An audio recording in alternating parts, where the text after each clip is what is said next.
ያንተም አዳራሽ እንደሆነ ቁጭ ብለህ ትቀበለኛለህ። ምንም አማራጭ የለም። አይ አይደለም የምትለኝ ከሆነ ማስረጃ ታመጣለህ። በጣም እኮ ኢዚ ነገር ነው። በጣም ኢዚ ነገር ነው። ግን የፈለግከውን ያህል ብትፈልግ ከመጽሐፍ ቅዱስ አታመጣም። የእናንተ ህንፃው ቤተክርስቲያን እንደሚባል ቤተ መቅደስ እንደሚባል ምንም ማስረጃ ልታመጣልኝ አትችልም ማለት ነው። ስለዚህ ያለ አማራጭ ምንድን ነው? አዳራሽ ነው ስለ ቃለ ሕይወት ያሰማልኝ ብለህ መቀበል ብቻ ነው ያለ አማራጭ። ሌላ አማራጭ የለም። እሺ፣ ጥምቀት፣ ሜሮን፣ ቁርባን የሚል ርዕስ ነው ያለን። ትንሽ ነገር እናውራ። ስለ ጥምቀት እስቲ የተወሰነ ነገር እናውራ። ጥምቀት ምንድን ነው?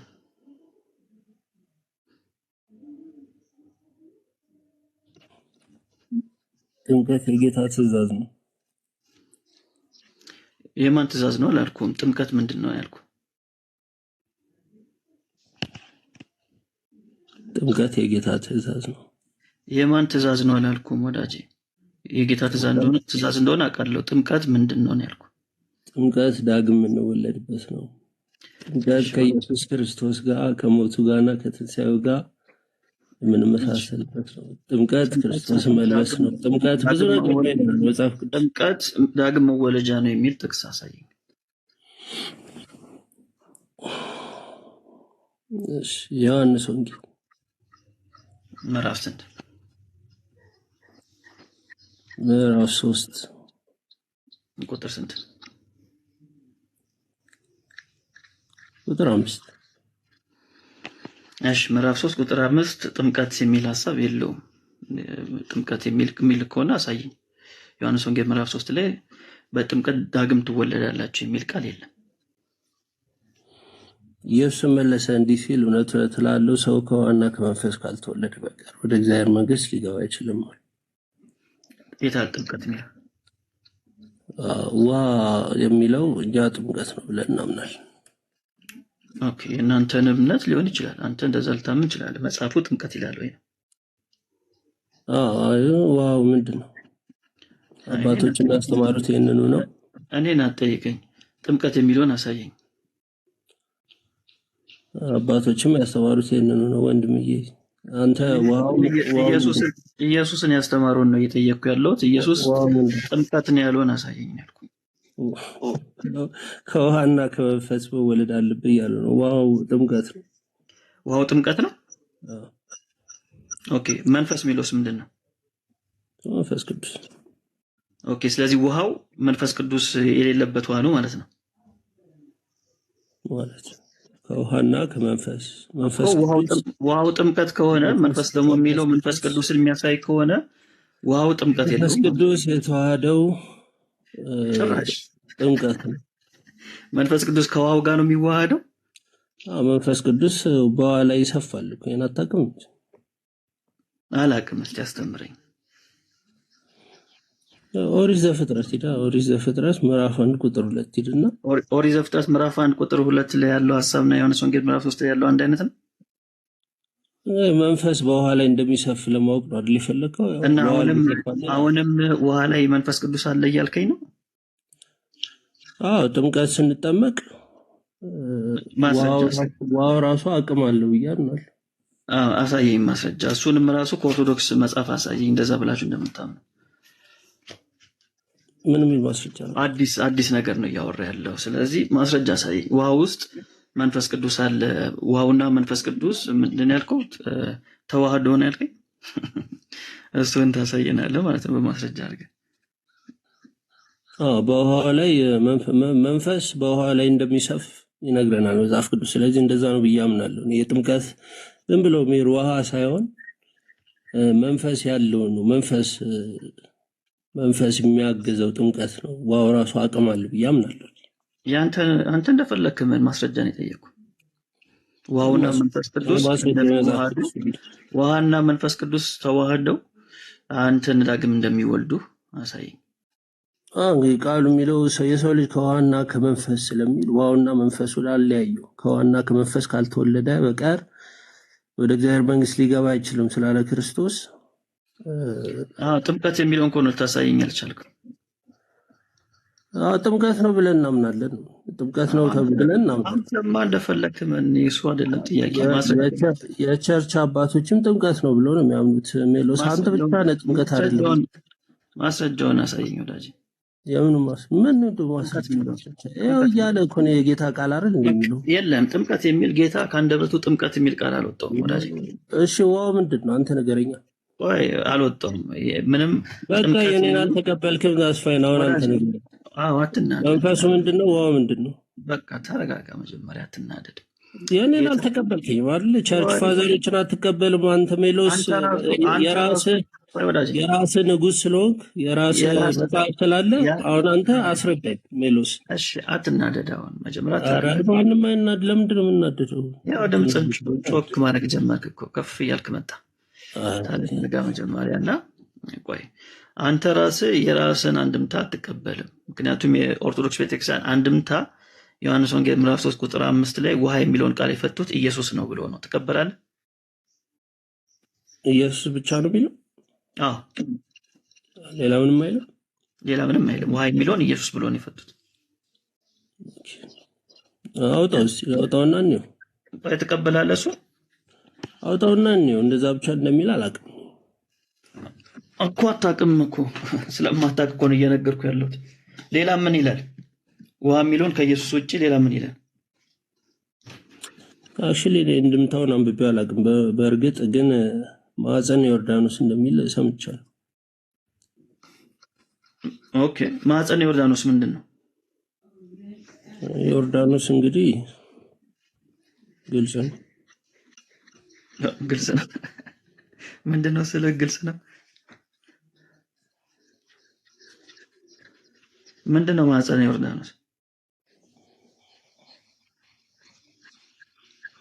አውጣው አንድምታውን አውጣውና እናንብበው ይሻል። ማታውቀውን ነገር ነው እንደ የምትናገረው ወዳጅ። ማዕፀነ ዮርዳኖስ ምንድን ነው? አላነበብኩትም አልኩኝ እኮ ወንድም አለም። አንተ አንብበው።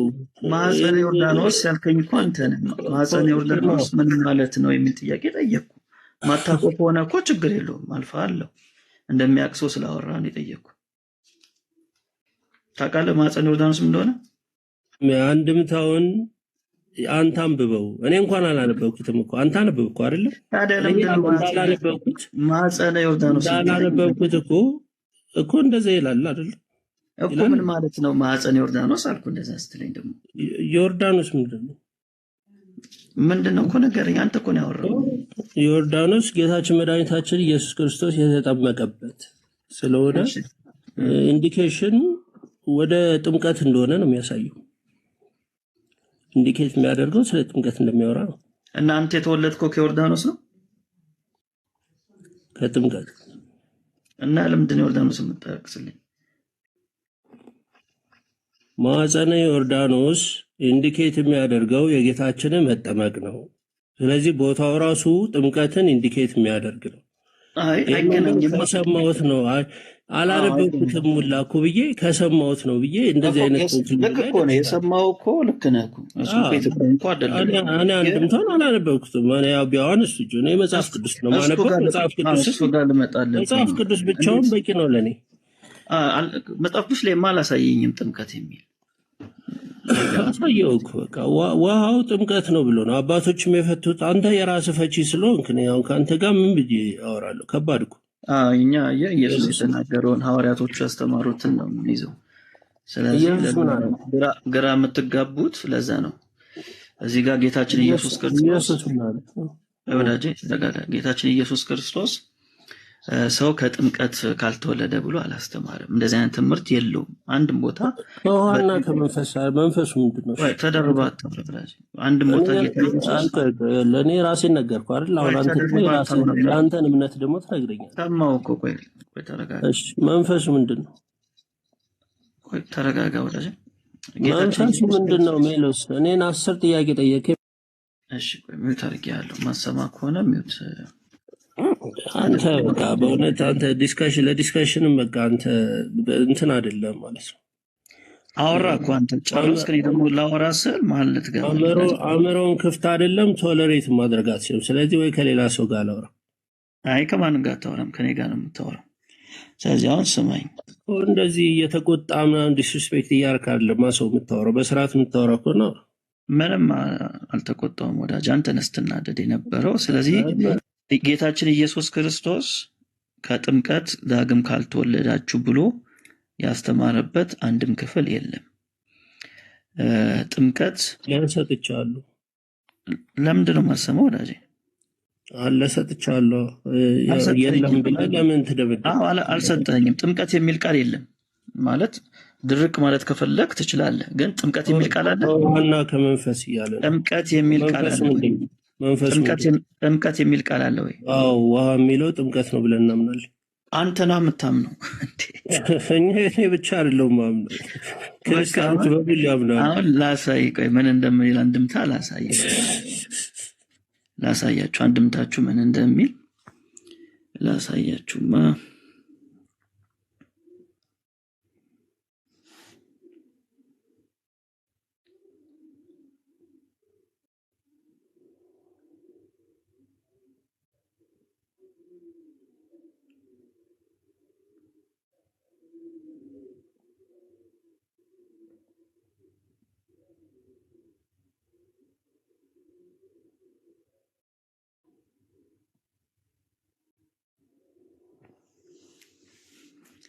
እሺ ይታያል።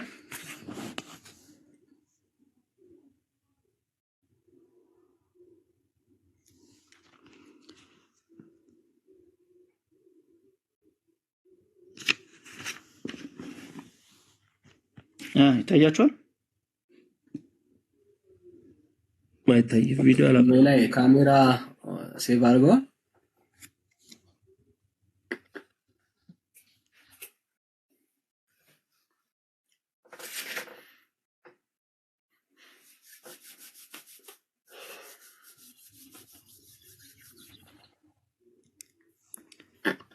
እሺ አሁንስ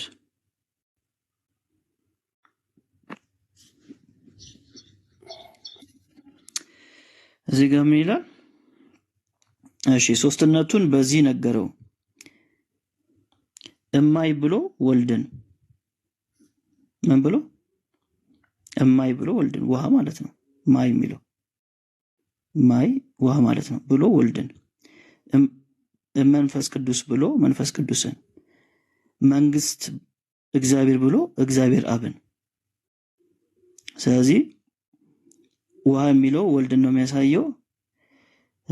መንፈስ የሚለው መንፈስ ቅዱስን ያሳያል። መንግስት ደግሞ የሚለው አብን ያሳያል። ይሄ ነው ፖይንቱ። ማይ የሚለው ምንድነው? ወልድን ያሳያል ነው የሚለን የዮሐንስ ወንጌል ምዕራፍ 3 አንድምታ ቁጥር 5 አለቀ። ስለዚህ አንድምታው ውሃ የሚለው ኢየሱስ ነው ብላን የፈታችው ኦርቶዶክስ ቤተክርስቲያን። መንፈስ የሚለው ቃል ደግሞ መንፈስ ቅዱስን ያሳያል። የእግዚአብሔር መንግስት የሚለው ደግሞ አብን ያሳያል። ስለዚህ ሰው ከአብ ከወልድ ከመንፈስ ቅዱስ ካልተወለደ ወደ እግዚአብሔር መንግስት መግባት አይችልም ማለት ነው። ይሄ ነው ትርጓሜ ኦርቶዶክስ ቤተክርስቲያን ያስቀመጠችው። ትቀበላለህ? አይ አልቀበልም። አንተ ስላነበብኩ አልቀበልም። እኔ መጽሐፉ አጠገቤ ነው እቀበለዋለሁ። አትቀበልም? የራስን አንድምታ አትቀበልም? የራስን አባቶች የተረጎሙትን ማንበብ የምትፈልገውን ስለሆነ ያነበብኩ አልቀበልም። ይህ በቃ አሳይቻለሁ። እኔ መጽሐፍ ገልጬ አሳይቻለሁ። ውሃ የሚለው ኢየሱስን ያሳያል ብሎ አሳይተዋል ማለት ነው። አንተ አልቀበልም ካልክ መብት ነው። አየህ መተገነኛል። እናንተም አባቶችን አትቀበሉና አትበል፣ አንተም ራሱ ማትቀበለው አለ። ስለዚህ በዚህ አይነት መንገድ እንይዘዋለን ማለት ነው። ስለዚህ አሁን አንተ ዳግም ስትወለድ መንፈስ ቅዱስን ተቀብላል ስትጠመቅ ማለት ነው በአንተ ትርጉም።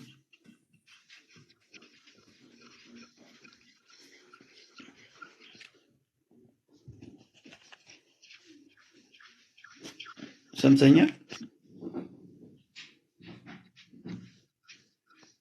ጆ?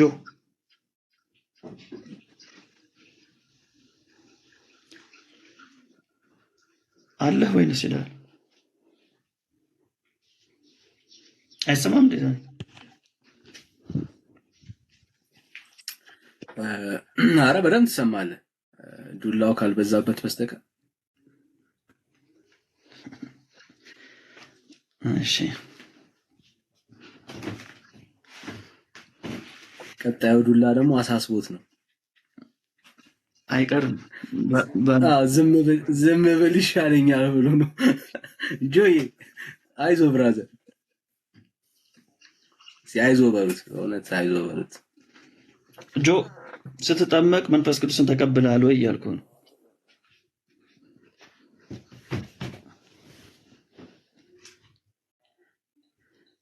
ኧረ ጆ አይሜ ላይ ስትጠመቅ ሜሮን ተቀብታለሁ ብትል አይሻልም? እንዲገባው እሱንም አልቀበልም ነው የሚለኝ።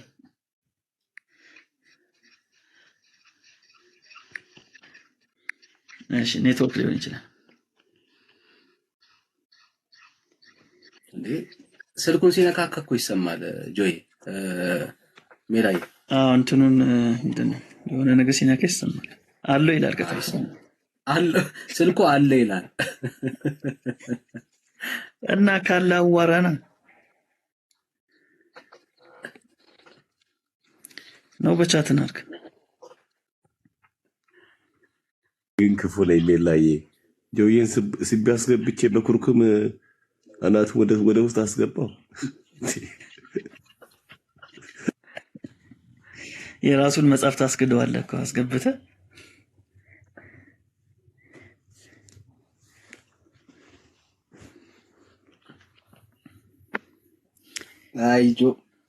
አይዞ እንግዲህ ዛሬ ቀና አይደለም።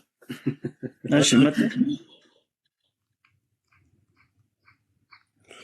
ሰማለሁ። አሁን መጣህ። አሁን ትሰማለህ? የኛ ይሰማል? እሺ ይሰማኛል። አሪፍ። ምን ብዬ ነበር መሰለህ? ስትጠመቅ መንፈስ ቅዱስን ተቀብለሃል ወይ ብዬ ጠይቄ ነበር። እንደ ኦርቶዶክስ ቤተክርስቲያን መንፈስ ቅዱስን ተቀብለሃል ወይ ስትጠመቅ? አዎ አምናለሁ። እሺ ኦርቶዶክስ ቤተክርስቲያን ስንጠመቅ መንፈስ ቅዱስን እንቀበላለን ብላ ታስተምራለች? ከውሃና ከመንፈስ ነው የምንወለደው። መንፈስ ቅዱስ ራሱ በእኛ ውስጥ ይሰራል፣ አዲስ ውልደትን ይሰጠናል ብለን እናምናል። እኔ የጠየቅኩህ ኦርቶዶክስ ቤተክርስቲያን ሰው ሲጠመቅ ነው መንፈስ ቅዱስን ይቀበላል ብላ የምታምነው ወይንስ ሜሮን ሲቀባ?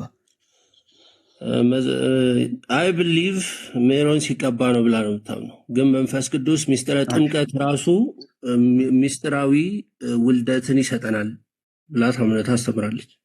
አይን የጠየቅኩህ መንፈስ ቅዱስን የምትቀበሉት ስትጠመቁ ነው ወይንስ ሜሮን ስትቀቡ ነው? በሜሮን ይመስለኛል። እኔ ሆነስሊ ብዙ ክሊር አይደለሁም። በጣም ዲፕ የሆነ የክህነት ምናምን ትምህርት የለኝም። ይህ የክህነት ትምህርት አያስፈልግም። ይሄ እኮ ኦርቶዶክስ ቤተክርስቲያን ስለ ሜሮን የምታስተምርበትን ስለ ጥምቀት የምታስተምረው ትምህርቷ በጽሁፍ ጽፋ በየቦታው ሜሮን እኔ ስለ ሜሮን የማውቀው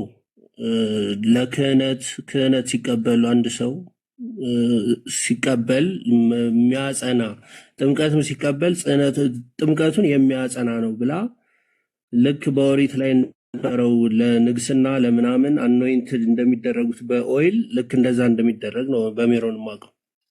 አይ ልክ ነው፣ አንዱም እሱ ነው። ግን መንፈስ ቅዱስንም ደግሞ መቀበያ መንገድ ሜሮን ነው። ከተጠመቅ በኋላ መንፈስ ቅዱስን የምትቀበለው በሜሮን በኩል ነው እንጂ በጥምቀቱ በኩል አይደለም። ሊሆን ይችላል። ብዙ ክሊር አይደለም በዚህ። እንደዛ ነው ቤተክርስቲያኒቷ የምታስተምረው። ሰው ከተጠመቀ በኋላ ወዲያውኑ በሜሮን ይቀባል። በሜሮን የሚቀባው ደግሞ ለምንድን ነው? መንፈስ ቅዱስን ለመቀበል ነው። ስለዚህ ስትጠመቅ አይደለም መንፈስ ቅዱስን የምትቀበለው፣ ስትቀባ ነው ሜሮን። እሺ ስለዚህ በዚህ ተስማምተናል እንደ ኦርቶዶክስ ቤተክርስቲያን አይደል? እንዳልኩ ነው። እኔ በሜሮን ላይ ያለው አስተምረው ዲፕ የሆነ ኖሌጅ የለኝም። እንደዛ ነው። ከፈለክም አሳያለሁ። ስትጠመቅ መንፈስ ቅዱስን ካልተቀበልክ መንፈስ ቅዱስን ሳትቀበል ዳግም ትወለዳለህ። በአብ በወልድ በመንፈስ ቅዱስ አንድ ሰው ሲጠመቅ ውሃው ራሱ መንፈስ ቅዱስ ያለበት ነው እና ለአዲስ ውልደት ይሆናል። ሚስጥራዊ የሆነ ውልደትን ይፈጥርልናል የሚል እምነት አለ። እሺ ሚስጥረ ጥምቀት የሚባለው ለዛ ነው። እሱማ ነገርከን እኮ። እሺ ስጠመቅ ዳግም ተወለድኩ አልከኝ አይደል? ግን መንፈስ ቅዱስ ራሱ በውሃው ላይ ሆኖ እንትን ውሃውን ራሱ ኃይል ይሰጠዋል፣ ለጥምቀት እንዲሆን ያስችሏል ብዬ አምናለሁ። የኔ ጥያቄ ደግሞ ስትጠመቅ መንፈስ ቅዱስን አልተቀበልክም አይደል? እንግዲህ እንዳስተምሯ ከሆነ በሜሮን ከሆነ መንፈስ ቅዱስ የምትቀበለው በጥምቀት ካልሆነ ያው ነው ማለት አልተቀበልክም። አልተቀበልክም ማለት ነው። ስለዚህ እኔ ጥያቄ ሰው መንፈስ ቅዱስን ሳይቀበል ዳግም ይወለዳል ወይ ነው። ጥምቀቱ ላይ እኮ ነው አሁን ስለ ዳግም ውልደት እኮ የሚያወራው ዮሐንስ 3:5 እንደሚለው ጥምቀቱ ላይ ነው ዳግም ውልደት ያለው እኮ። ያለ መንፈስ ቅዱስ ዳግም ትወለዳለህ ወይ እኮ ነው ወዳጄ። አይ መንፈስ ቅዱስን ሪሲቭ ማድረግና ውሃው ላይ ሆኖ ውልደትን ይሰጣል ማለት ሁለት የተለያዩ ነገሮች እኮ ናቸው እኮ። ሳትቀበል መንፈስ ቅዱስን ሳትቀበል ዳግም እወለዳለሁ እያልከኝ ነው። ሳትቀበል ሳይሆን ጥምቀቱን ራሱ ቫሊድ ያደርገዋል ለዳግም ውልደት መንፈስ ቅዱስ። በሜሮን ከሆነ የምትቀበለው መንፈስ ቅዱስ መቀበሉ ሪሲቭ ማድረጉ ነው አይደለም። ግን ጥምቀቱን ራሱ ቫሊድ ያደርገዋል መንፈስ ቅዱስ። ጥምቀቱን ራሱ ጥምቀት እንዲሆን ያደርገዋል፣ ለዳግም ውልደት አቅም ይሰጠዋል። ወዳጄ ደጋግመህ እኮ ነው የምትነግረኝ። እሱንማ እኮ ሰማሁ ተቀበልኩ። ደጋግመህ ነው የምትጠይቀኝ። አንድ አይነት መልስ ስላልመለስክ ወይም መመለስ አልፈለክም እንጂ በውሃው በጥምቀት ዳግም ተወለድኩ አልከኝ። እሺ አልኩ። መንፈስ ቅዱስን ተቀብለሃል ወይ ስትጠመቅ? አልተቀበልክም። መንፈስ ቅዱስን የተቀበልኩት ሜሮን ስትቀባ ነው። ስለዚህ ሜሮን ስትቀባ ከሆነ መንፈስ ቅዱስን የተቀበልከው ሰው መንፈስ ቅዱስን ሳይቀበል ዳግም መወለድ ይችላል ወይ ነው ጥያቄ። ያስ ይችላል። ጥምቀቱ ላይ ራሱ መንፈስ ቅዱስ እየሰራ ነው። ከሆነ መንፈስ ነው የሚወለደው። ጥሩ አሳየኝ። እሺ ከመጽሐፍ ቅዱስ ሰው መንፈስ ቅዱስን ሳይቀበል ዳግም እንደሚወለድ ተቀበላችሁ ይላል እንዴ? ከውሃና ከመንፈስ መወለድን ነው እንጂ የሚያወራው መንፈስ ቅዱስ መቀበልን እኮ እዚህ ጋር የሚያወራው ነገር የለም። ራሱ ክርስቶስ የተናገረውን ነው እኔ ልሰጥ የምችል። ኦኬ፣ ስለዚህ ማስረጃ የለም። ለምን ዮሐንስ ወንጌል ላይ ከውሃና ከመንፈስ ካልተወለደ ከውሃና ከመንፈስ መወለድን ነው የሚያወራው። እሺ፣ በሌላ መንገድ መንፈስ ቅዱስን መቀበልን የሚያወራ ነገር የለም እዚህ ጋር። በቃ በሌላ መንገድ አድርጌ ልጠይቅህ፣ ችግር የለውም። መልስ የለም ለዚህ ጉዳይ። ሰው መንፈስ ቅዱስን የሚቀበለው በሜሮን ነው የሚለውን እሺ አሳየኝ ከመጽሐፍ ቅዱስ። መንፈስ ቅዱስ በሜሮን ነው ሳይሆን ሜሮን ራሱ ስለመቀባት የሚያወራበት የመጽሐፍ ቅዱስ ክፍል አለ። አሳየኝ ሰው በሜሮን መንፈስ ቅዱስ እንደሚቀበል።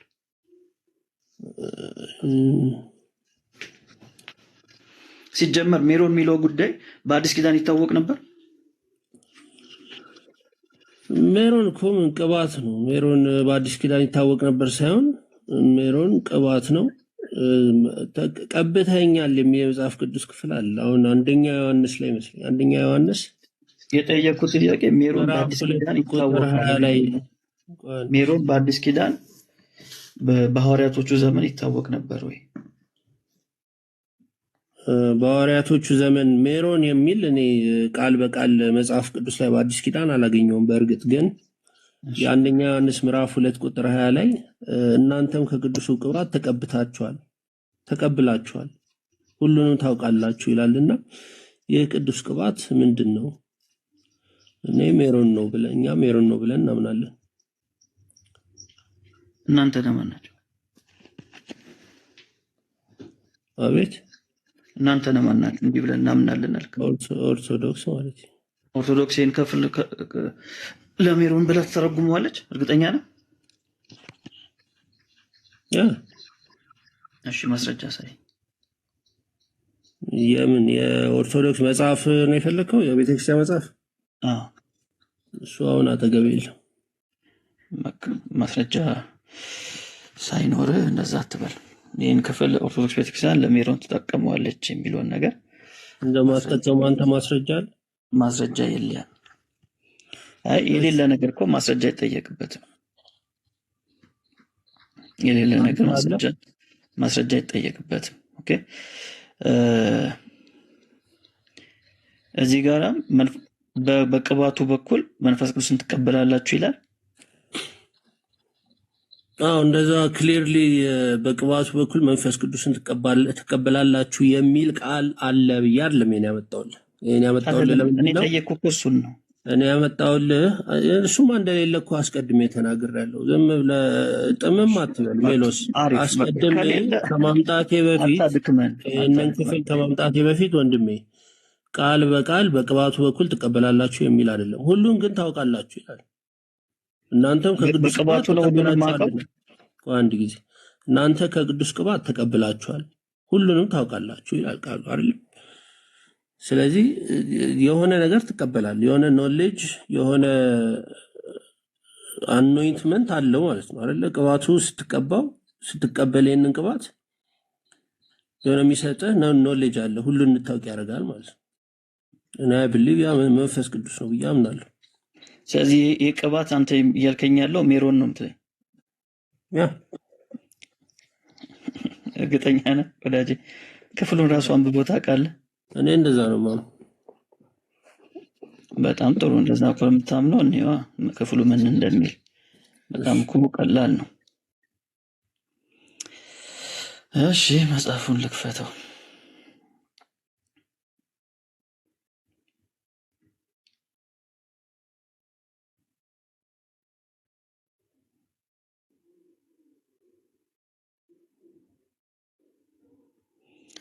እንዴት ሀገር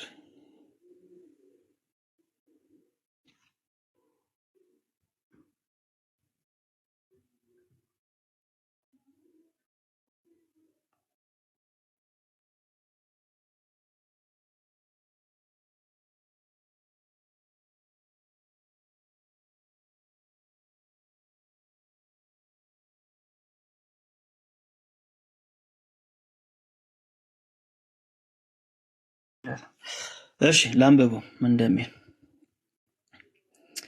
መጽሐፍ ቅዱስ ይዛል? ቀጥል። ይዛል ወይ? ይዛለው ሜሎስ ቀጥል። እሺ ከያዝክ እንግሊዘኛ ቨርዥኑን ይዛል? እንግሊዘኛ ቨርዥኑን አልያዝኩም። እንግሊዘኛ ቨርዥን አልያዝክም? እሺ ምን ይላል መሰለ?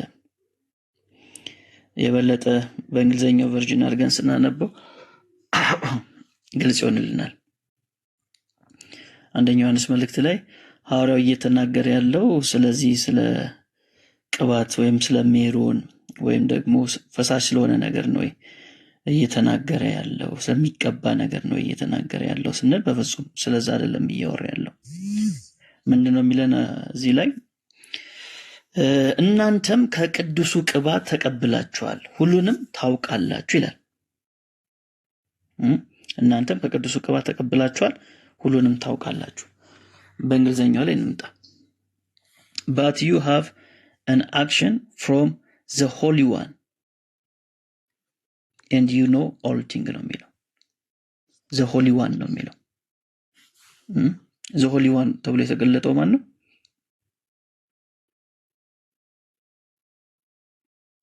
ወዳጅ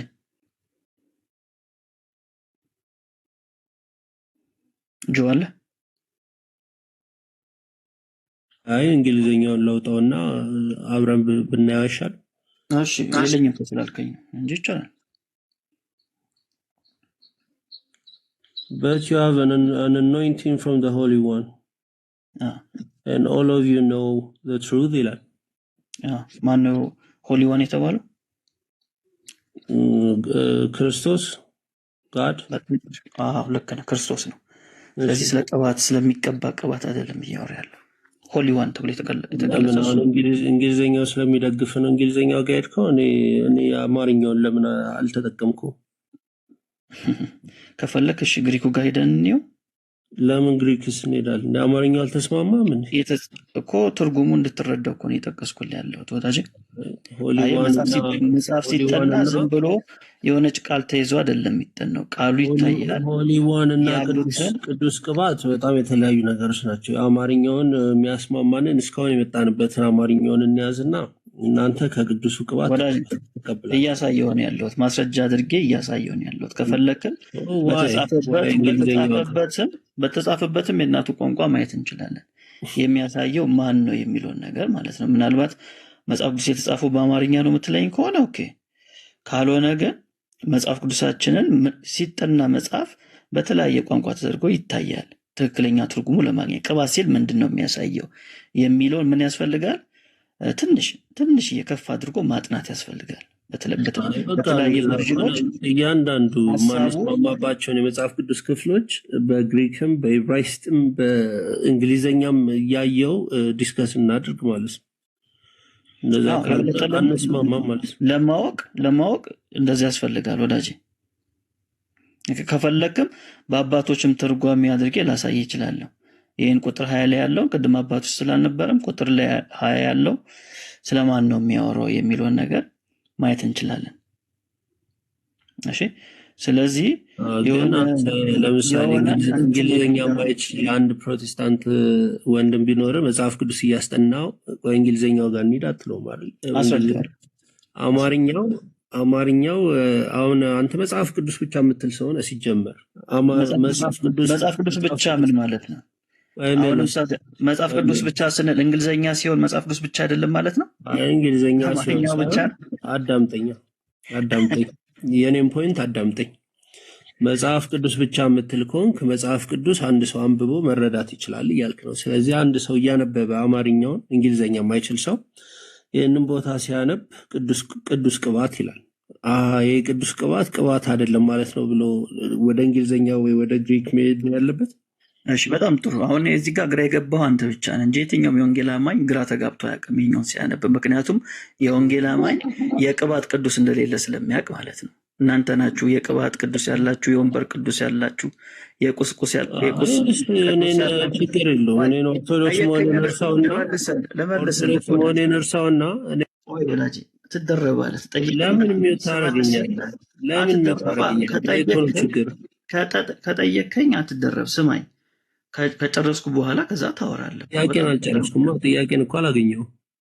አግኝቼዋለሁ ወዳጄ። ሚውት አላገኘሁም። እኔ ነኝ የምጠይቀው አይደል? እኔን ሰማኝ መጀመሪያ።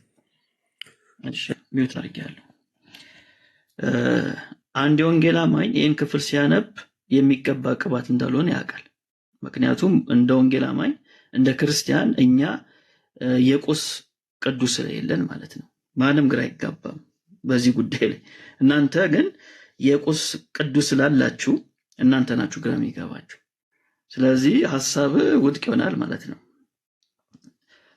እናንተም ከቅዱሱ ቅባት ተቀብላችኋል፣ ሁሉንም ታውቃላችሁ ይለናል ማለት ነው።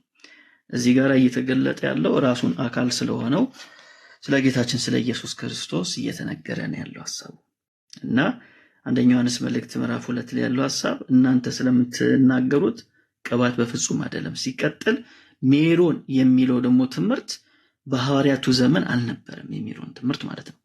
የሜሮን ትምህርት የመጣው በኋላ ላይ ነው፣ ከሐዋርያቶቹ በኋላ ነው የመጣው።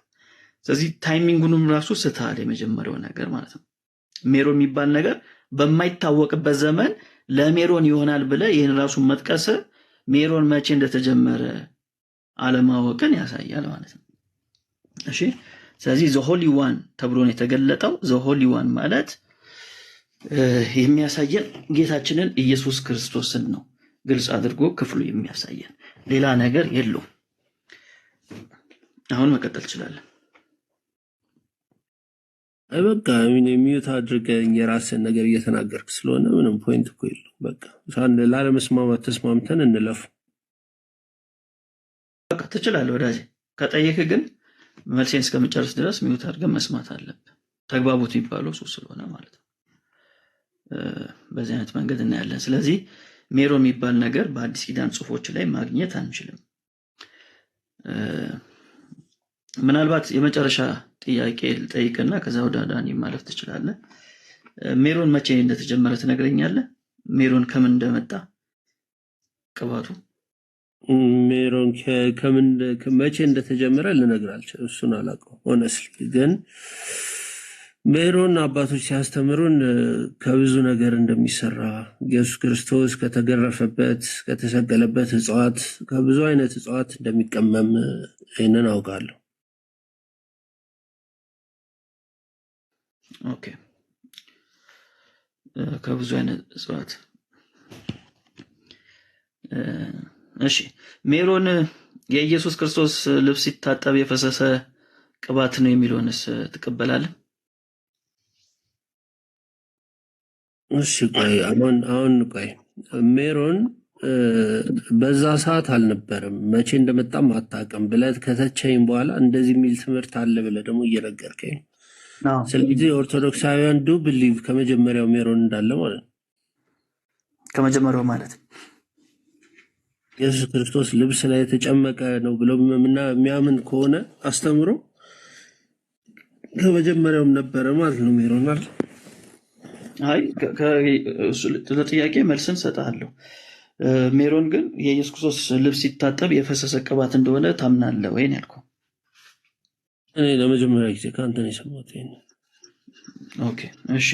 እንደ ኦርቶዶክስ ተዋሕዶ ቤተክርስቲያን አስተምሮ ግብፅ ሀገር በነበሩበት ጊዜ ማርያም የኢየሱስን ልብስ ስታጥብ የፈሰሰው ውሃ ሜሮን ሆነዋል ተብሎ ነው የሚታመነው። ስለዚህ የሜሮን መገኛ ግብፅ ሀገር እንደሆነ ነው ቤተክርስቲያኒቷ የምታምነው ማለት ነው። ግን አጠቃላይ ደግሞ እንደ ቸርች ሂስትሪ ደግሞ ስናይ ሜሮን የመጣው ከሐዋርያቶቹ ዘመን በኋላ ሰው እየበዛ ሲመጣ እጃቸውን መጫን ስለማይችሉ ጳጳሳቶቹ ሜሮን እንደተጀመረ ይናገራሉ ማለት ነው። ስለዚህ እንደ ኦርቶዶክስ ተዋሕዶ ቤተክርስቲያን ካየ ነው እንደ ኢትዮጵያ ማለት ነው። ምክንያቱም የታሪክ ያለው እዚህ ብቻ ስለሆነ የኢየሱስ ልብስ ሲታጠብ ሕፃን በነበረበት ጊዜ የፈሰሰው ቅባት ነው ተብሎ ነው የሚታመነው። እሱንም እንኳን ብንይዝ ግብፅ ሀገር ነው ያለው። ስለዚህ ሐዋርያቶቹ እሱን ቅባት ለመቀበል ወይም ደግሞ እየቀቡ መንፈስ ቅዱስን ሰዎች እንዲቀበሉ ለማድረግ አይመችም፣ ሊሆንም አይችልም። ምክንያቱም ቅባቱን ይዘው ወደ ኢየሩሳሌም ተመለሱ የሚል ትምህርት ስለሌላት ማለት ነው ኦርቶዶክስ።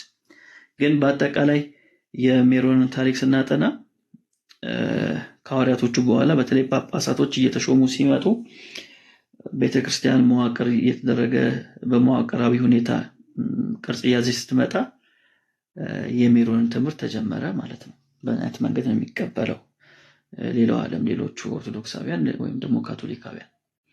ግን መጽሐፍ ቅዱስ ላይ ሜሮን የሚባል ጽንሰ ሐሳብ እንደሌለ ግን ሁሉም ይስማማሉ። እና ለሜሮን ራሱ የሚጠቅስ እኔ እስካሁን ድረስ አላጋጠመኝም። ከአዲስ ኪዳን ጽሑፎች ሜሮን ማለት ይሄ ነው ብሎ የጠቀሰ በስኮላር ደረጃ እኔ አጋጥሞኝ አያውቅም። የካቶሊክም የኦርቶዶክስ ካለ ማየት ፈልጋለሁ። ምክንያቱም ስለሌለ በሂስቶሪካሊም ከሐዋርያቶቹ በኋላ ተጀመረ ተብሎ ስለሚታመን ማለት ነው። በዚህ አይነት መንገድ ነው የሚታመነው። ግን በዚህም ሆነ በዛ ሜሮን የሚባለው ትምህርት ሐዋርያቶቹ የማያውቁት ሰው ሰራሽ ትምህርት ነው። ዳኒ መቀጠል ትችላለህ። እኔ ጨርሻለሁ። እሺ ታንክ ለሂስትሪ ሌሰኑ ሜሎስ። የበለጠ እንግዲህ አሁን እንደዚህ ስለ ሜሮን ስለምናምን በክህነት ዙሪያ ስለሚደረጉ ነገሮች አንድ ካህን አምጥታችሁ ብትጠይቁ ደግሞ የበለጠ ያብራራላችኋል። ያው መጽሐፍ ቅዱስ ላይ ስላለው ነገር ተነስተን እኔም አንዳንድ ጥያቄ ብጠይቅ ደስ ይለኛል። ሜሎስ አንተ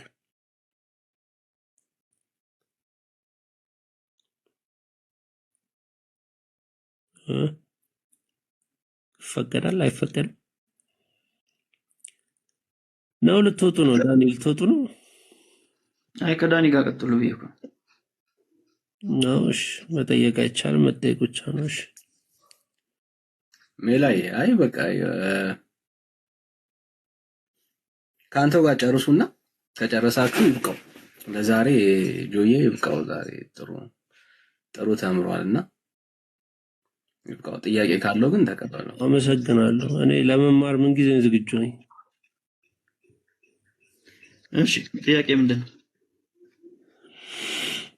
እሺ ስለ ነገረ ድህነት እናውራ። አንድ ሰው ለምሳሌ ሳይጠመቅ ይድናል? ካመነ ምን ይድናል? 100%። ሲጠመቅስ ምን ያገኛል? ጥምቀት የጌታችን ኢየሱስ ትእዛዝ ነው። ደቀ መዝሙር አንድ ሰው የሚሆነው ጌታን በነበረበትም ታይሚንግ ከተጠመቁ በኋላ ነው። ስለዚህ የጌታ ደቀ መዝሙር መሆናችንን የምናሳይበት መንገድ ነው። አንድ ያመነ ሰው አልጠመቅም ቢል ይድናል አይልም። አልጠመቅም አይልም። አይልም ሳይሆን ኦልሬዲ ድናል ስላልከው አንተ አልጠመቅም ቢል ይድናል ወይ ነው? አይልም። እንደዛ የሚል ሰው የለም። ክርስቶስን ባይታዘዝ ይድናል? ክርስቶስን አልታዘዝም የሚል ሰው አማኝ አይደለም። ስለዚህ አልዳንም ማለት ነው። ኢየሱስ ክርስቶስን አምኖ አልጠመቅም ካለ ትእዛዙን አልፈጸምም ካለ አልዳንም ማለት ነው።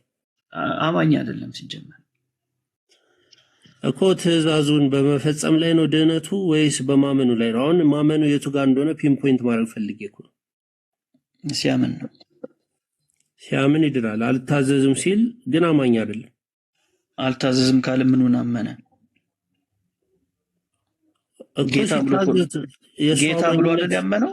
ጌታ ብሎ ያመነ ሰው ጌታውን አልታዘዝም ሊል አይችልም። ስለዚህ የእሱ እምነት የሚረጋገጠው ትእዛዝን ሲፈጽም ነው ነው ምንድነው? ተግባራዊ ነገር ላይ ከመጣን አክሽኑ ላይ ከመጣን የማመኑ ማሳያ ነው። ስለዚህ ትእዛዙን ሲፈጽም ነው ማመኑ የሚረጋገጠው፣ መገለጫ ነው። እስካላረጋገጠ ድረስ በትእዛዙን በመፈጸም የዚህ ሰውዬ እምነት አልተረጋገጠም ማለት ነው። አይ ጌታ ልብን እኮ ያለ የሚያደርገው ነገር እኮ ለኔና ለአንተ የሚታይ ነገር ነው እንጂ ለጌታ አይደለም። ምክንያቱም ሰው ሮሜ ምዕራፍ 10 ላይ በልቡ አምኖ በአፉ መስክሮ አይደል የሚለው? እኔ እናንተ ልቡን እናየዋለን እንዴ? አናየውም። ልቡን እናየዋለን አናየውም ሳይሆን ያምኛል ያለ ሰው በትእዛዝ አሁን ለምሳሌ ድህነትን ኦልሬዲ ድናል ብለዋል እኮ አንተ። ሰውየው ሲያምን የምስራች ወንጌል ነግረው አሜን ብሎ ሲቀበል ድናል ብለዋል። መጽሐፍ ብሎ የሰው ስለ ዳንኩኝ ብሎ ጥምቀትን ችላ ቢል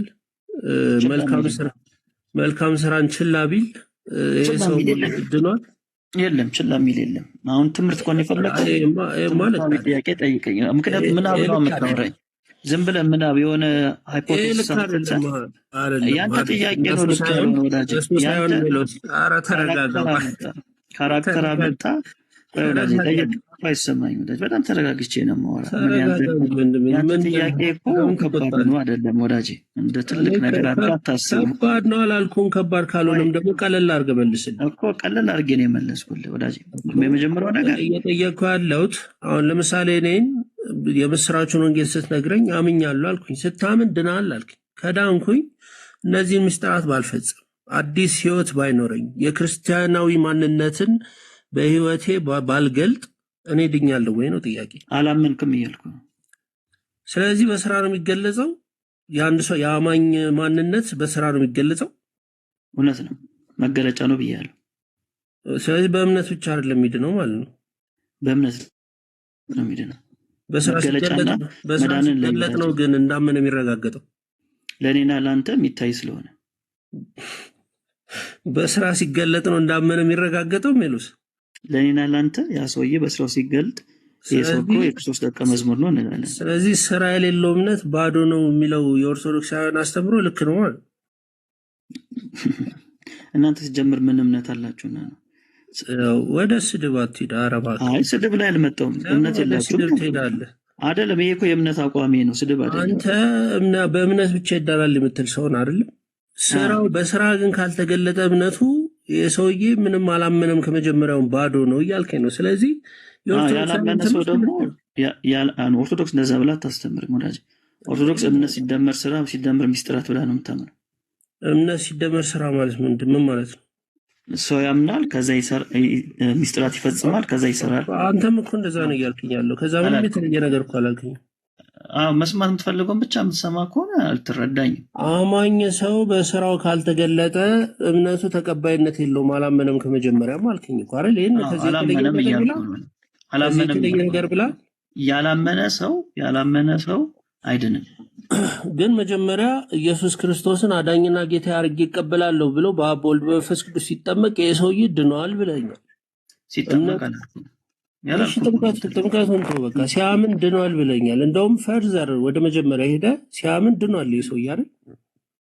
ሲያምን ድኗል ማለት ጥያቄ። አሁን ፊውቸር ግን በስራ ካልተገለጠ የሰውዬ የዳነው ራሱ ድነቱ ድነት አልነበረም እያልከኝ ነው። እሺ አሁን አንተ ምን አረክ መሰለህ? ጥምቀትና ስራን አንደኛ እያቀላቀልክን ያለው ማን ጥምቀት? አሁን ስለ ጥምቀት ማን አወራ? እኔ አንድ ያመነ ሰው ድኗል ካልከኝ በኋላ በስራ ካልተገለጠ አልዳንም እንድትለኛለህ ነው። ጥያቄን ኦርጋናይዝ አድርግና በፈለግከው መንገድ ጨርሰህ በጣም ኦርጋናይዝድ ነው። በጣም ክሊር ነው የኔ ጥያቄ።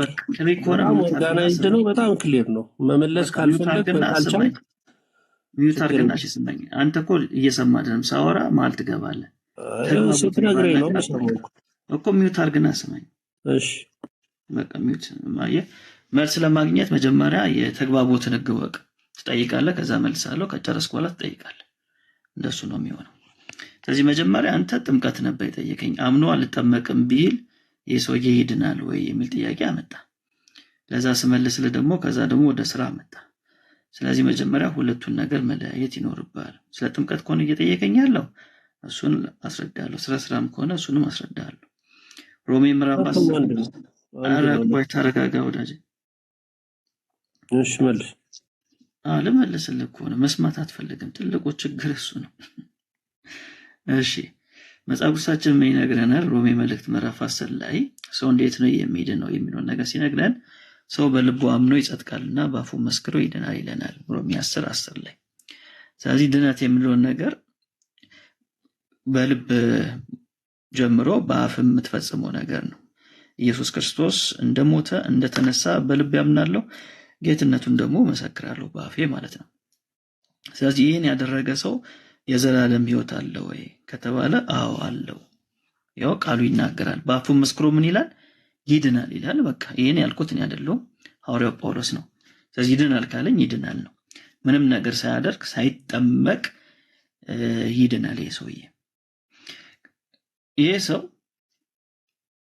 የጌታን ትእዛዝ ደግሞ ምን ማድረግ አለበት? መፈጸም አለበት። አንደኛው የጌታ ትእዛዝ ምንድነው? ጥምቀት ነው። ስለዚህ በውሃ ጥምቀት ደግሞ ምን ያደርጋል?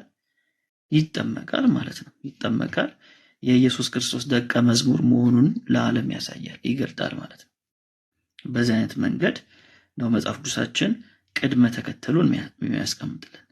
ስለዚህ አሁን ይሄ ሰው አምኖ በልቡ አምኖ በአፉ የመሰከረው ሰው አልጠመቅም ቢልስ የሚለው ጥያቄ ያንተ ነው፣ ምናባዊ ጥያቄ ነው። ምክንያቱም አንድ ሰው ኢየሱስ ጌታ እንደሆነ ካመነ ምን ያደርጋል? ይጠመቃል። ደግሞም አልጠመቅም የሚልም የለም አማኝ ሆኖ ማለት ነው። ስለዚህ የምናባቢ የሆነ ጥያቄ ሳይሆን የሚያስፈልገው ጥያቄው ምን መሆን አለበት? መጽሐፍ ቅዱሳዊ የሆነ ጥያቄ አድርግና ጠይቀኝ ማለት ነው። መልሱ ይሄ ነው። እሺ ወንድሜ ሎስሽ አመሰግናለሁ። ምናባዊ በለው ምን በለው አሁን የኔ ጥያቄ ምን ላይ ነው? ወራዋነ ጌቱ ሰው ሲታዘዝ ነው የክርስቶስን ትእዛዝ ሲታዘዝ ነው ድህነቱ ላይ ያለው ወይስ መጀመሪያ ላይ በልቡ ሲያምን በአፉ ሲመሰክር ነው የሚለው ላይ ነው መድረስ የፈለጉት። ስለዚህ አሁን አንድ ሰው ኢየሱስ ክርስቶስ ያዘዘውን ትእዛዛት አሁን የፍቅር ትእዛዝ አለ ለምሳሌ አይደል? አንድ ትእዛዝ ሰጣችኋለሁ እርስ በርስ እንድትዋደዱ ብሏል። ሰው በውስጡ ፍቅር ሳይኖር የሆነ አይነት ትራንስፎርሜሽን በውስጡ በልቡ ሳያሳይ ይህ ሰውዬ ድኗል ማለት ይቻላል? እሺ ያልተለወጠ ሰው ያመነ ሰው አይደለም። እኛ በኢየሱስ ክርስቶስ አምነን ስንድን ድነናል ራሱ የምንለው ከምንድን ነው? ከኃጢአት ኃይል ነው ድነናል ብለን የምንናገረው። ስለዚህ ከኃጢአት ኃይል ያልዳነ ሰው ከመጀመሪያውም ጀምሮ እምነቱ ላይ ችግር እንዳለበት እንረዳለን ማለት ነው። ለምሳሌ ቀላል አድርጌ ምሳሌ አድርጌ ላሳየ። አንድ ሰው በኢየሱስ ክርስቶስ ሞትና ትንሣኤ አምናለሁ ብሎ ሆሞሴክሹዋል ሆኖ ቢኖር የሰውዬ ድኗል ብለን አናምንም።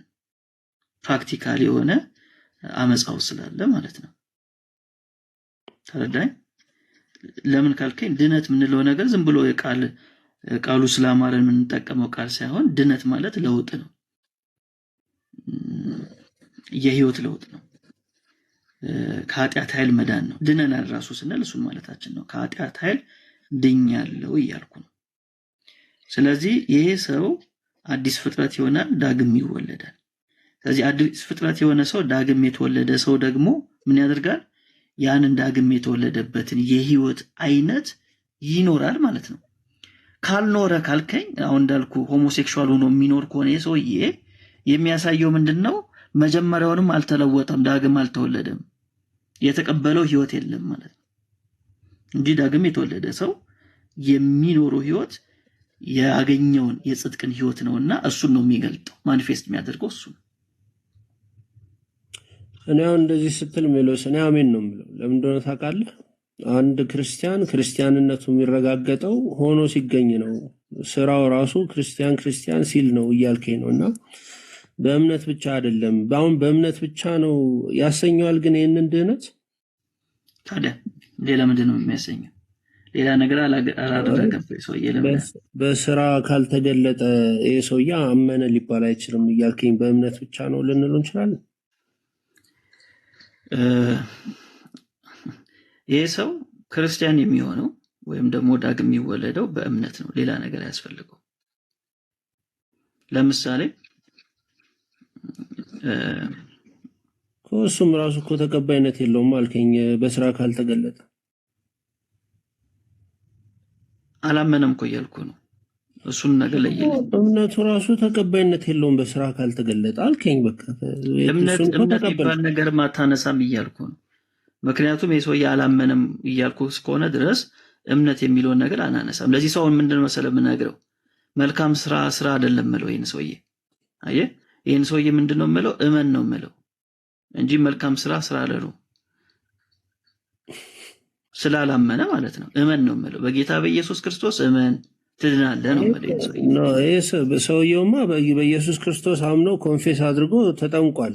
ኦልሬዲ ክርስቲያን ያደርጋል የምትሉትን ነገር በሙሉ አድርጓል። ግን በስራ ስላልተገለጠ እምነቱን ስትሪፕ አዌይ ያደረክበት አንተ። እሱ እኮ ነው ትልቁ ችግር። ምን መሰለህ?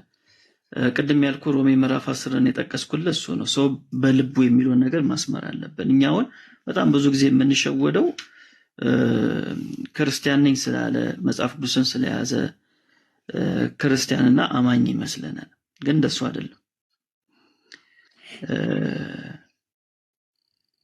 በልብ የሚያምነውን ነገር የሚያውቀው ማን ነው? እግዚአብሔር ነው።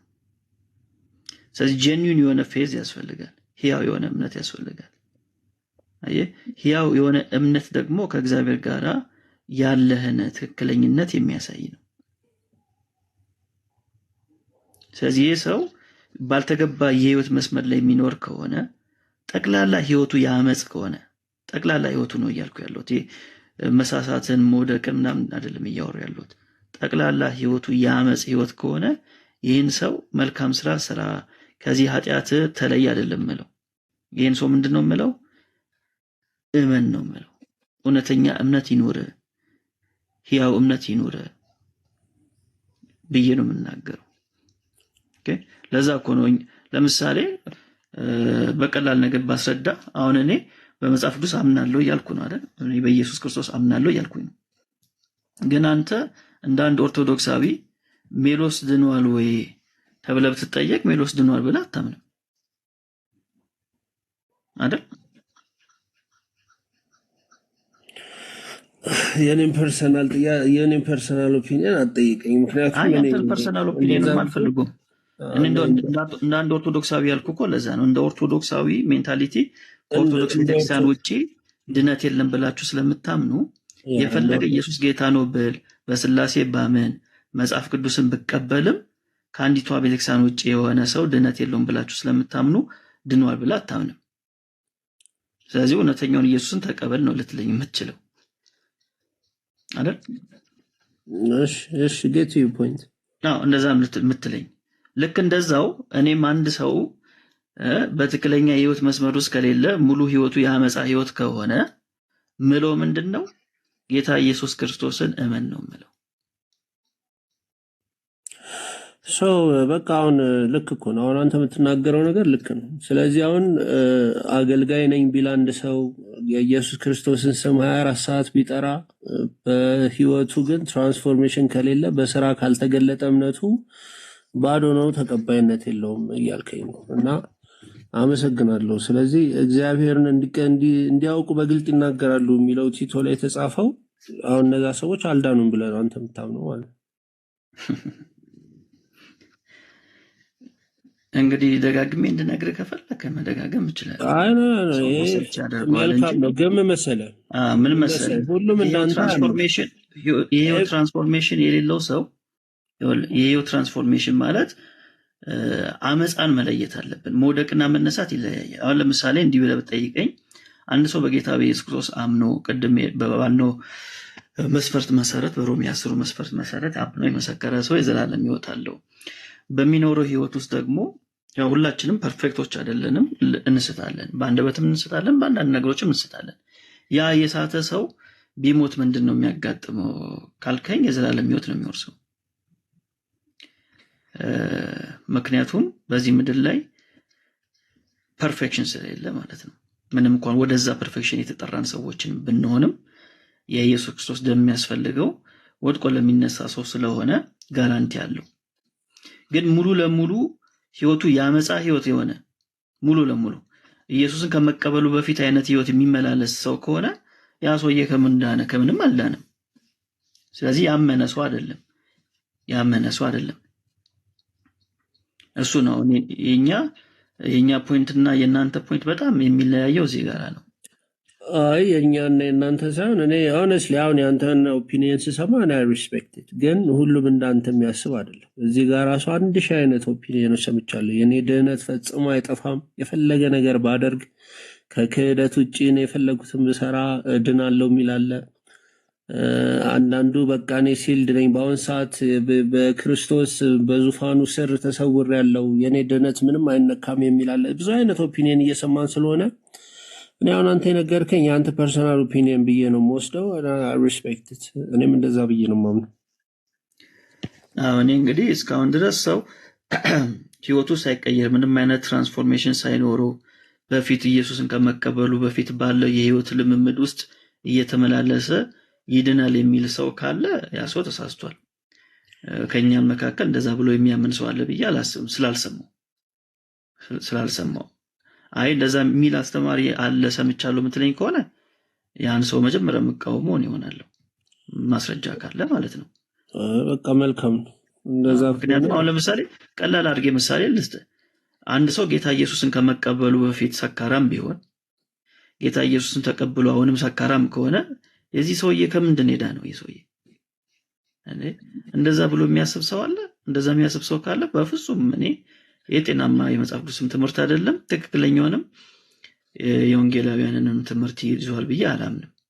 ምክንያቱም ድኗል ስንል እኛ ከኃጢአት ኃይል ድኗል ብለን ነው የምናምነው። የመጀመሪያው ነገር ከኃጢአት ኃይል ድነናል፣ ግን ከኃጢአት አትሞስፌር ድነናል ብለን አናስብም። ምን ማለት ነው? ከኃጢአት አትሞስፌር አሁን ያለነው በወደቀው ዓለም ላይ ነው ያለነው። ስለዚህ የአእምሮ መታደስ የሚያስፈልገው ለዛ ነው። በወደቀው ዓለም ላይ ስለምንኖር የተለያየ ነገሮች አሉ። ከዚህ ደግሞ ከኃጢአት አትሞስፌር ወይም ደግሞ ከወደቀው ዓለም ደግሞ እስከ መጨረሻው የምንገላገለው መቼ ነው? ወደፊት ነው።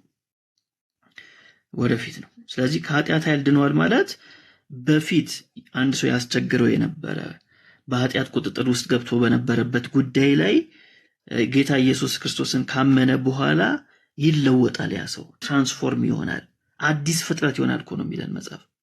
አዲስ ፍጥረት የሚለው ቃል እኮ በጣም ከባድ ቃል ነው። አዲስ ፍጥረት ፍጥረት ነው የሚለው ቃሉ ራሱ። ፍጥረት አዲስ ፍጥረት ይሆናል። ስለዚህ እንደ በፊቱ አይኖርም ማለት ነው። ሰው ግን በዚህ ጆርኒ ውስጥ ምን አለ? መውደቅ መነሳት አለ። ቢስት ከዘላለም ሕይወት ይጎላል ወይ? ሰው ከዘላለም ሕይወት አይጎልም። ለምን ከተባለ የጌታችን የኢየሱስ ክርስቶስ ደም ወይም ደግሞ የኢየሱስ ጥብቅና አሁን የሚያስፈልገው ለደከሙ ሰዎች ስለሆነ ማለት ነው። ለደከሙ ሰዎች ስለሆነ ከዛ ውጪ ግን ልክ እንደ ድሮ የሚኖር ሰው ድኗል ብዬ አላምንም።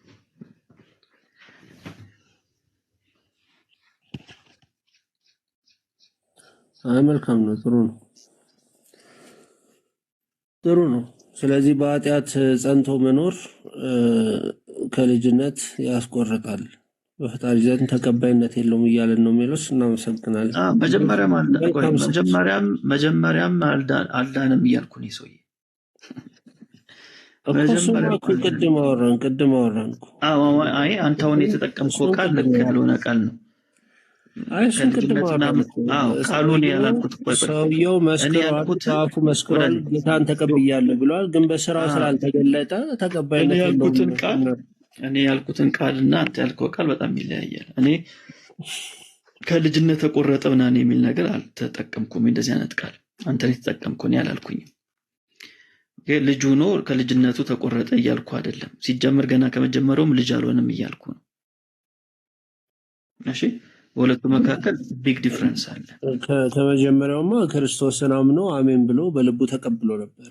በኋላ ግን ስራው ጠመመና አሁንም እኮ ያስደገምከኝ ነው። ይሄ ሰውዬ በልቡ አላመነም በአፉ ነው እየመሰከረ ያለው እኮ ብዬ በጣም ደጋግሜ ነሰሰርሊ ሰው ባለበት ፔስ ይቀጥላል እንዴ? መጀመሪያ ላይ ለምሳሌ የእውነት ክርስቲያን ሊሆን ይችላል።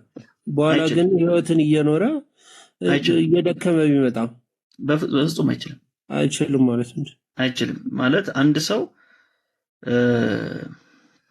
ጌታ ኢየሱስ ክርስቶስን ከልቡ ካመነ መድከም ሊኖር ይችላል። ከዛ ውጪ ያልተለወጠ ህይወት ውስጥ መቆየት አይችልም። ለምን አይችልም ይላል መጽሐፍ ቅዱስ እንደዛ? አዎ፣ የተቀበለው ዘር እንደዛ እንዲሆን አያደርጉም። ጭራሽ ፈጽሞ ይክዳሉ የሚል የለም። ክርስቲያን ከሆነ በኋላ የአባቱ ሚስት ያገባ የሚል የለም መጽሐፍ ቅዱስ ላይ።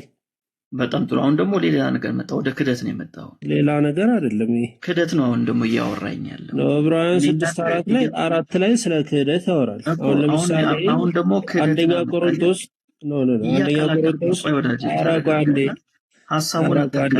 አንደኛ ቆሮንቶስ ምዕራፍ 5 ላይ ካደ አይልም፣ የአባቱ ሚስት አገባ ነው የሚለው። እሺ ጨረስክ? ካደ ይላል እንዴ? ልቀጥል? ቀጥል። በጣም ጥሩ። እሺ የመጀመሪያው ነገር መሀል ላይ ምንድነው ያመጣው ቃል? ክደትን አምጥታል። ጭራሽ ሊክድ አይችልም ወይ አልከኝ አይደል? መሀል ላይ እሱን ያመጣው እሱን ቃል አመጣህና ከዛ በኋላ ወደ ቆሮንቶስ ላይ ሄድክ። ስለዚህ ሁለቱን ሐሳቦች መጀመሪያ መለያየት አለብን። ስለ ክደት የምታወራኝ ከሆነ ክደት ዲፍረንት ሲናሪዮ ነው። እሱን ደግሞ በሌላ መንገድ ላስረዳ እችላለሁ እሱን ከጠየቅ። እኔ እየመለስኩልህ ያለሁት አንድ ሰው ጌታ ኢየሱስ ክርስቶስን ካመነ በኋላ የህይወት ትራንስፎርሜሽን ውስጥ ይገባል። የተቀበለው ዘር በአዲስ የህይወት ልምምድ ውስጥ እንዲገባ ነው የሚያደርገው። አሮጌውን ነገር ትቶ ወደ አዲስ ማንነት ስለመጣ ማለት ነው ይሰውዬ። ስለዚህ በዚህ አይነት ቁመና ውስጥ ያለ ሰው የተቀበለው ዘር ምንድነው የሚያደርገው? ኃጢአትን እንዳያደርግ ወይም ደግሞ በኃጢአት ውስጥ ጸንቶ እንዳይኖር አቅምና ጉልበት ይሰጠዋል ማለት ነው። ዮሐንስ የሚነግረን ነገር አንደኛ ዮሐንስ መልእክት ምዕራፍ 3 ላይ እሱን ነው። ዘሩ በእርሱ ይኖራልና ኃጢአትን ሊያደርግ አይችልም ነው የሚለን። ምን ማለት ነው? በዛ ውስጥ ጸንቶ መቆየት አይችልም እያለን ነው ማለት ነው። አይችልም እያለን ነው። ለምን? የተቀበለው ዘር ስለሚረዳው፣ የተቀበለው ጸጋ ስለሚያግዘው። ይህ ሰው ግን አይ ይህንን ነገር አልፈልግም ማለት ይችላል ወይ ከተባለ አዎ ይችላል ይህ ሰው። ለምን ከተባለ ፈቃድ ስላለው። ዕብራውያን ላይ የዕብራውያን ጻፊ ምንድነው የሚለን? ወደን ኃጢአትን ብናደርግ ይላል። ወደን የሚለው ቃል በእንግሊዘኛው ብታየው ዊሊንግፉሊ ነው የሚለው። ዊሊንግፉሊ። ስለዚህ ዊሉን ተጠቅሞ የሰው የጸጋውንና የጸጋውን ኃይል አልፈልግም ብሎ ሪጀክት ካደረገ ክደት ብቻ አይደለም። ክደት አሁን እኛ የምንለው በአፍ መካድ ብቻ አይደለም። ክደት የምንለው ፕራክቲካል የሆነም ክደት አለ። ሙሉ ለሙሉ ጌታ ኢየሱስ ክርስቶስን መካድ ማለት በህይወትም መካድ ማለት ነው። እሱኛው መካድ ከፍቃድ አንጻር የሚመጣ መካድ ነው እንጂ ጸጋውን ተቀብሎ ጸጋው አዲስ ህይወት የሚሰጠውን ይህን ማንነት ወይም ደግሞ ኃጢአትን ለማድረግ አቅቶት አይደለም። ይሄ ሰው እምቢ ብሎ ነው፣ አሻፈረኝ ብሎ ነው። ስለዚህ አንድ ሰው ጌታ ኢየሱስ ክርስቶስን ካመነ በኋላ ከኃጢአት በላይ የመሆን አቅምና ስልጣን አለው፣ ጉልበትም አለው። ይሄኛው ነገር ግን አልፈልግም ማለት ይችላል ወይ ሰው? አዎ ማለት ይችላል። አልፈልግም ማለት ይችላል። እሱን ነው ያልኩ ያለሁት። ዊሊንግፉሊ ወዶ እምቢ ሊል ይችላል ይሄ ሰው። ስለዚህ መካድ የሚለው በአፍ መካድ ብቻ አይደለም፣ ፕራክቲካል የሆነ መካድ ነው።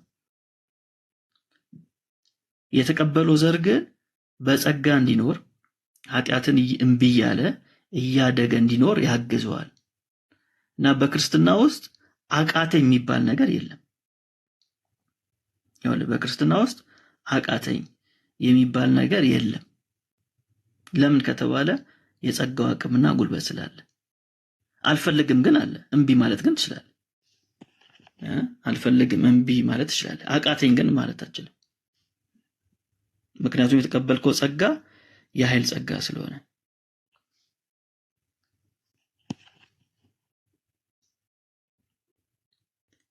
እሱን እያልኩ ነው። ምናልባት እነ ዳኒ የሚጨምሩት ነገር ካለ መጨመር ትችላላችሁ።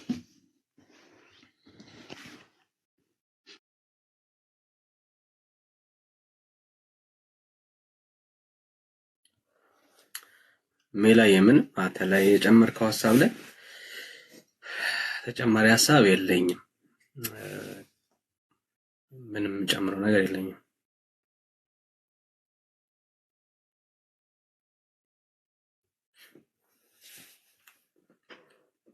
እሺ አፕሪሺየት ለማንኛውም እንግዲህ አንድ የተማርኩት ነገር ዛሬ ከሜሎስ አንድ ሰው በስራ በእምነት ብቻ ሳይሆን በስራም ጌታን ሊክድ ይችላል። በስራ ከካደ ደግሞ ያው ካዲ ነው፣ ተቀባይነት የለውም። ፕላስ አመንኩ የሚል ሰው በስራ መገለጥ አለበት፣ ካልተገለጠ እምነቱ ራሱ ተቀባይነት የለውም።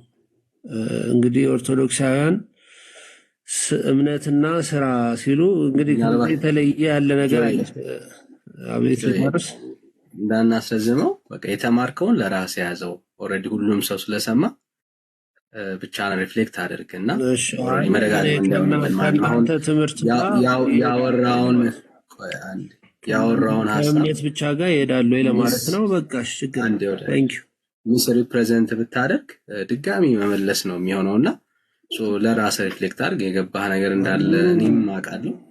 ምንም ሚስ ሪፕሬዘንቴሽን የለም። እንግዲህ ሰው የሰማውን ሰምቷል። ግን ከናንተ እምነት ጋር ከናንተ አስተምሮ ጋር ይሄዳሉ ወይ እምነት ብቻ ከሚለው ጋር ይሄዳሉ የሚለው ኩዌስችን ማርክ ውስጥ ይግባልኝ። አመሰግናለሁ። ለማንኛውም ለታይሙ ደህና ደሩ። ቴንክ ዩ ጸጋ ይብዛልሽ። ሜላ እምነት ብቻ የሚለውን ሐሳብ እሱ ላይ ሪፍሌክት አድርግበትና ያው ሚስ ሪፕሬዘንት እንዳያደርግ ስለፈለኩኝ ነው። ኦኬ እሺ፣ አንድ ጥቅስ ላሳያችሁማ። እሺ እስቲ አንብብልኝ ወይም ቲቶ ምዕራፍ 1 ላይ ቲቶ ምዕራፍ 1 አሁን መካድ ማለት በሁለት መንገድ ነው መጽሐፍ ቅዱሳችን የሚገልጥልን መካድ ምን ማለት እንደሆነ። መካድ ማለት አሁን ብዙ ሰው መካድ የሚለውን ቃል የሚረዳው በአፍ መካድ ነው። ምን ማለት ነው? ለምሳሌ ኢየሱስ ጌታ ብሎ የመሰከረውን ኢየሱስ ጌታ አይደለም እሱ ሙስሊም ነው ብሎ እስልምናን ቢቀበል የሰው ክዷል ይላል አንዳንድ ሰው። እውነት ነው ክዷል የሰው ምንም ጥያቄ የለውም። ግን መጽሐፍ ቅዱሳችን እሱም ብቻ አይደለም መካድ ብሎ የሚያስቀምጠው። ፕራክቲካል ኤቲስቶች አሉ ወይም ደግሞ የማያምኑ ማለት ነው። ኤቲስት ስንል በአፉ ብቻ እግዚአብሔር የለም የሚል ብቻ ሳይሆን ኤቲስት የሚባለው ፕራክቲካል የሆነ ኤቲስትም አለ። መጽሐፍ ቅዱሳችን በዚህ አይነት መንገድ ነው የሚያስቀምጥልን። ቲቶ ምዕራፍ 1 ቁጥር 16 ላይ ምን ይላል ቃሉ? እግዚአብሔርን እንዲያውቁ በግልጥ ይናገራሉ። ዳሩ ግን የሚያጸይፍና የማይታዘዙ ለበጎ ስራም ሁሉ የማይበቁ ስለሆኑ በስራቸው ይክዱታል ይላል።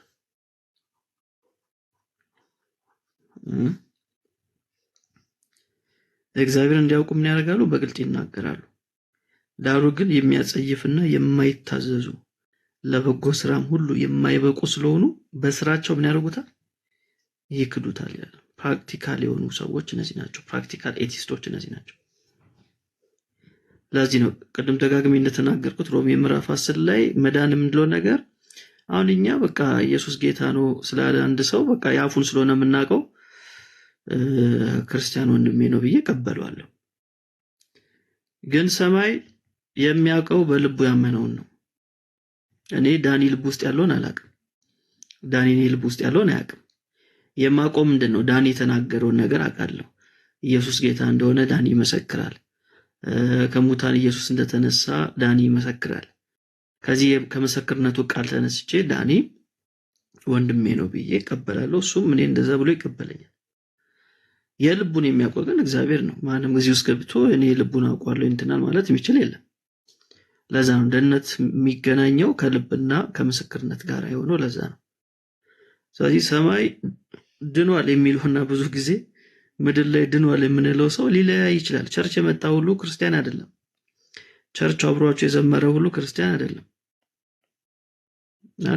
እንደዛ ብላችሁ አታስቡ። አይደለም እንደዛ ማለት እኮ ጴንጤ የሆነ ሁሉ የዳነ ነው ማለት ነው።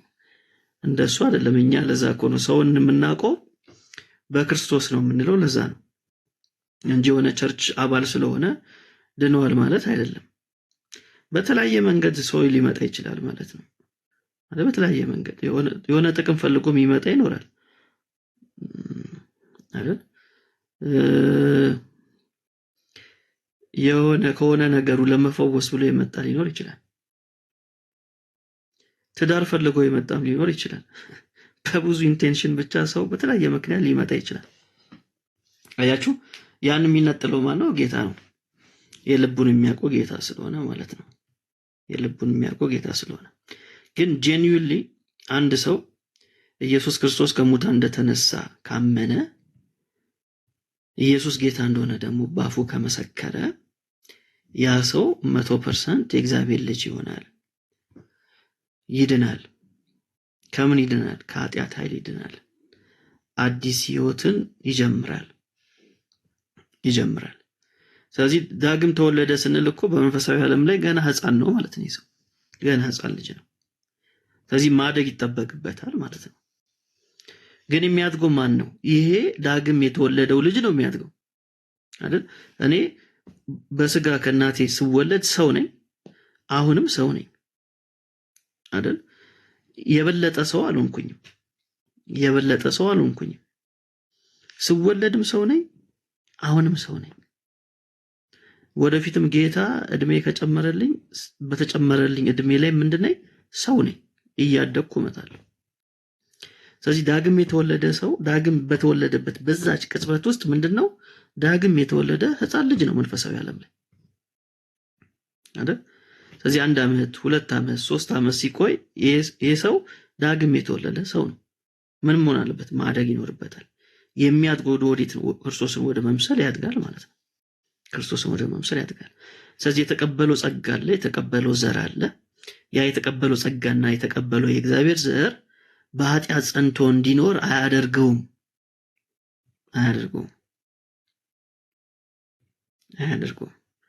ካልተለወጠስ የሰው ሙሉ ለሙሉ የአመፃ ህይወት ውስጥ የሚኖር ከሆነስ የሰው ቀደም እንዳነበብኩላችሁ ቲቶ ምዕራፍ 1 ላይ በስራቸው ይክዱታል እንደተባለው ይሄ ሰው በልቡ ያመነ ሰው አይደለም፣ ተናጋሪ ብቻ ነው። ለዛ ነው እግዚአብሔርን እንዲያውቁ በግልጥ ይናገራሉ ነው። በአንደበታቸው ብቻ የሚናገሩ ሰዎች ናቸው እነዚህ አይነት ሰዎች ማለት ነው። ስለዚህ ይሄ ሰው መጀመሪያም እምነቱ ላይ ነበረበት ማለት ነው። እምነቱ ላይም ችግር ነበረበት ማለት ነው። እምነቱም ላይ ችግር ነበረበት። ከዚህ አንፃር ነው ማየት ያለባችሁ እና ከኦርቶዶክሶቹ ጋር በፍጹም የሚገናኝ ነገር አይደለም። በኦርቶዶክስ እምነቱ ተደምሮ ሚስጥራት ሲደመር ስራ እኩል ይሆናል። ድነትም አይደለም እኩል ይሆናል፣ አይታወቅም ነው። ገና አይታወቅም። አምነህም ሚስጥራትን ፈጽመህም እየሰራህም እኮ ድኛለሁ አይሉም፣ አይታወቅም ነው።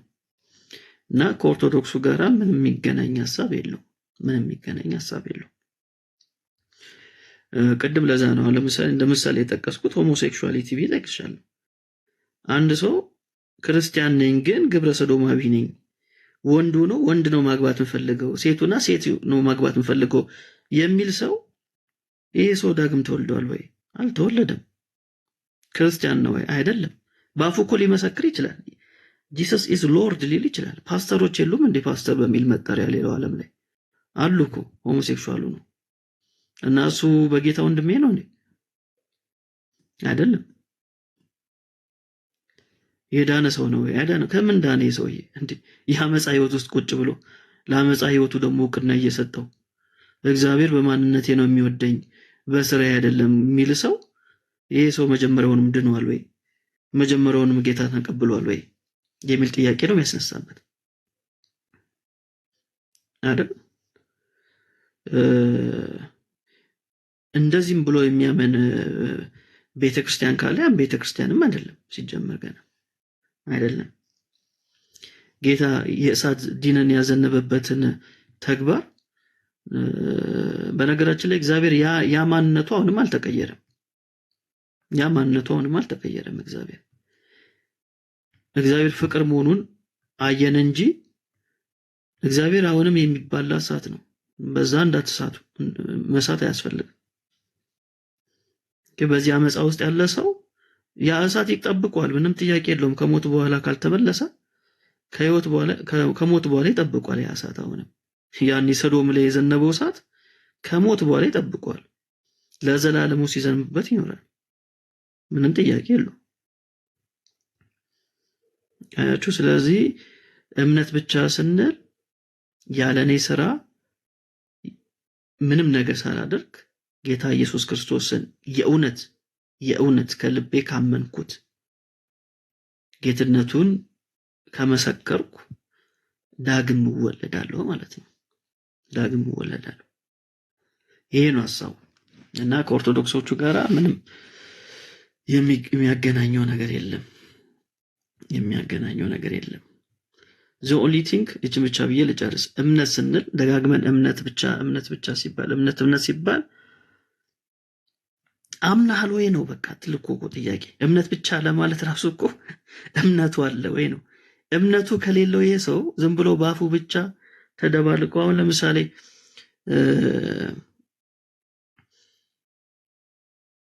ኢየሱስ ጌታ ነው ብለው ወንጌል አማኞች ጋር የሚገቡ አሉ። ከዛ ደግሞ ያ ሰው ደግሞ ብዙ ጊዜ የሚያጋጥመን ስለሆነ ነው። በተለይ በዚህ በደቡብ ኤሪያ ላይ ወንጌል ስብከት ወይም ደግሞ ሰዎች ወንጌል ሲመሰከሩላቸው እሺ ብሎ ምናምን ኢየሱስ ጌታ ነው ብሎ ወንጌላውያን ቸርች ውስጥ ልታገኘው ይችላል። ከዛ ከሳምንት በኋላ ደግሞ ኦል ጂሰስ ጋር ሄዶ ደግሞ ኢየሱስ ጌታ ነው ይላል። አሁን እንደዚህ አይነት ሰው ያለው ችግሩ ምን ጋር ነው ስንል በአፉ ላይ እኮ ችግር የለውም። ያመነውን ነገር ገና አላወቀም ይሄ ሰው ገባ። ስላሴን የሚክደው ጋር ሄዶ ኢየሱስ ጌታ ነው ሲባል አሜን ብሎ የሚመጣ ሰው እዚህ ጋር ደግሞ በስላሴ የሚያምኑ ጋር ደግሞ መጥቶ ኢየሱስ ጌታ ነው ሲባል አሜን የሚል ሰው ይሄ ሰው ምንድነው ያመነው መጀመሪያ የሚለው ነገር ላይ በጣም ጥያቄ ምልክት መደረግ አለበት። ኦኬ ግን ትክክለኛ እምነት ካለው ጄኒዩን የሆነ እምነት ካለው ስለ ኢየሱስ ማንነት በደንብ የሚያውቅ ከሆነ ይሄ ሰው ከዘላለም ህይወት ሊጎል ይችላል ወይ? ሊጎል አይችልም። ባመነበት ቅጽበት ወልድ ያለው ህይወት አለው ስለሚል ባመነበት በዛችው ሞመንት ምን ይኖራል? ህይወት ይኖራል። እሱ ነው ፖይንቱ። ቴንክ ዩ ዳኒ።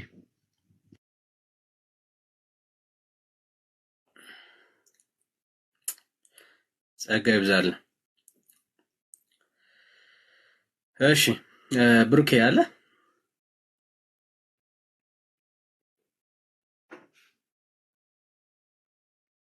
ወዳልሻ አለው።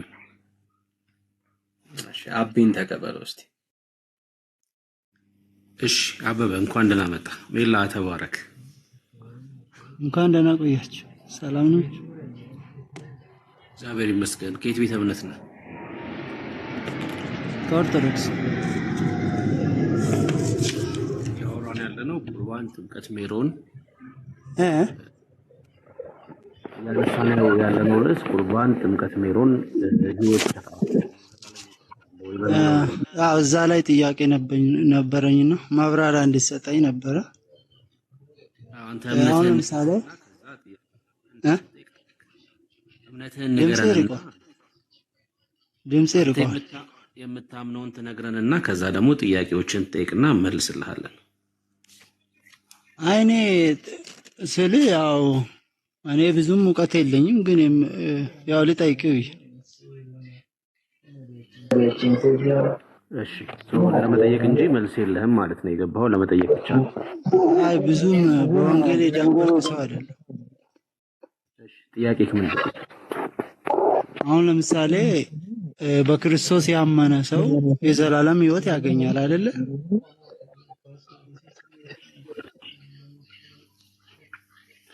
በክርስቶስ ያመነ ሰው የዘላለም ሕይወት ካገኘ ሁለተኛ ነገር ደግሞ ክርስቶስ ለምን የቁርባንን ስርዓት ለምን አዘጋጃ? ለምን አድርጉ አለ? ኢየሱስ ክርስቶስ የቁርባንን ስርዓት አላዘጋጀም። የመጀመሪያው ስህተት እሱ ነው። የቁርባን ስርዓት አዘጋጀ የሚል የለም። ጌታ ክርስቶስ ኢየሱስ በፋሲካ በዓል ላይ ቂጣን አንስቶ ስጋዬ ነው ብሉ፣ ደግሞም ጽዋን አንስቶ ይሄ ደሜ ነው ለመታሰቢያ ያድርጉት ብሎ ሰጥቷል እንጂ ቁርባንን አላደረገም። ለምንድን ነው የተሰጠው ካልከኝ የጌታ እራት ሞትና ትንሣኤውን ስንወስድ እንድንናገርበት ነው። ሉቃስ ወንጌል ላይ ተጻፈ። ኦኬ ሞቱንና ትንሣኤን እንድንናገር እስከ መጨረሻ እንጂ ለዘላለም ሕይወት አይሆንም ማለት ነው። በክርስቶስ ኢየሱስ በማመን የሚገኝ እንጂ ህብስት በመብላት የሚገኝ አይደለም። ኢየሱስን ስትበላ ነው የዘላለም ሕይወት የምታገኘው። ኢየሱስን ካልበላክ የዘላለም ሕይወት ልታገኝ አትችልም። እኛ ደግሞ የዘላለም ሕይወት አግኝተን ነው ሞትና ትንሣኤው የምንናገረው። በጌታ እራት በኩል የዘላለም ሕይወት የለም። ስለዚህ የዘላለም ሕይወት አይሰጥም ማለት ነው። አዎ አይሰጥም። ግን እንደማነበው ከሆነ አሁን ዮሐንስ 6 ላይ ስጋና ደሙን የሚበላ የዘላለም ሕይወት ያገኛል፣ ሁለተኛ ደግሞ የኋለኛው ዘመን እኔ አስነሳለሁ፣ ደሜ ደግሞ እውነተኛ መብል ነው፣ ስጋዬም ደግሞ እውነተኛ ስጋዬ ነው፣ ይሄንን ብሉ አለ። ይሄንን የሚበላ እኔ በሱ እኖራለሁ እሱም በእኔ ይኖራል የሚለው ቃል ሐሰት አይሆንባችሁም? እሺ ዮሐንስ ወንጌል መጽሐፍ ቅዱስ ይዛል አንተ? አለ መሰለ ግን ያው አልከፈትኩም እንጂ አለ። እስኪ ከቻልክ ክፈትና አብረን እንየው። እስኪ አብረን ብናየው መልካም ነው። አጠገብህ ካለ እሺ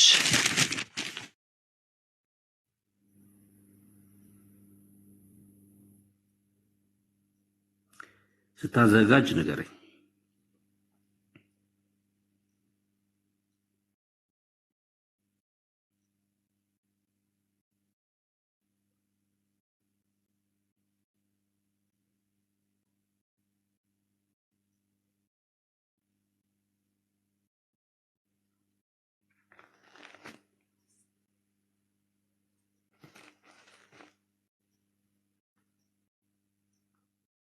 አቤ አለክ?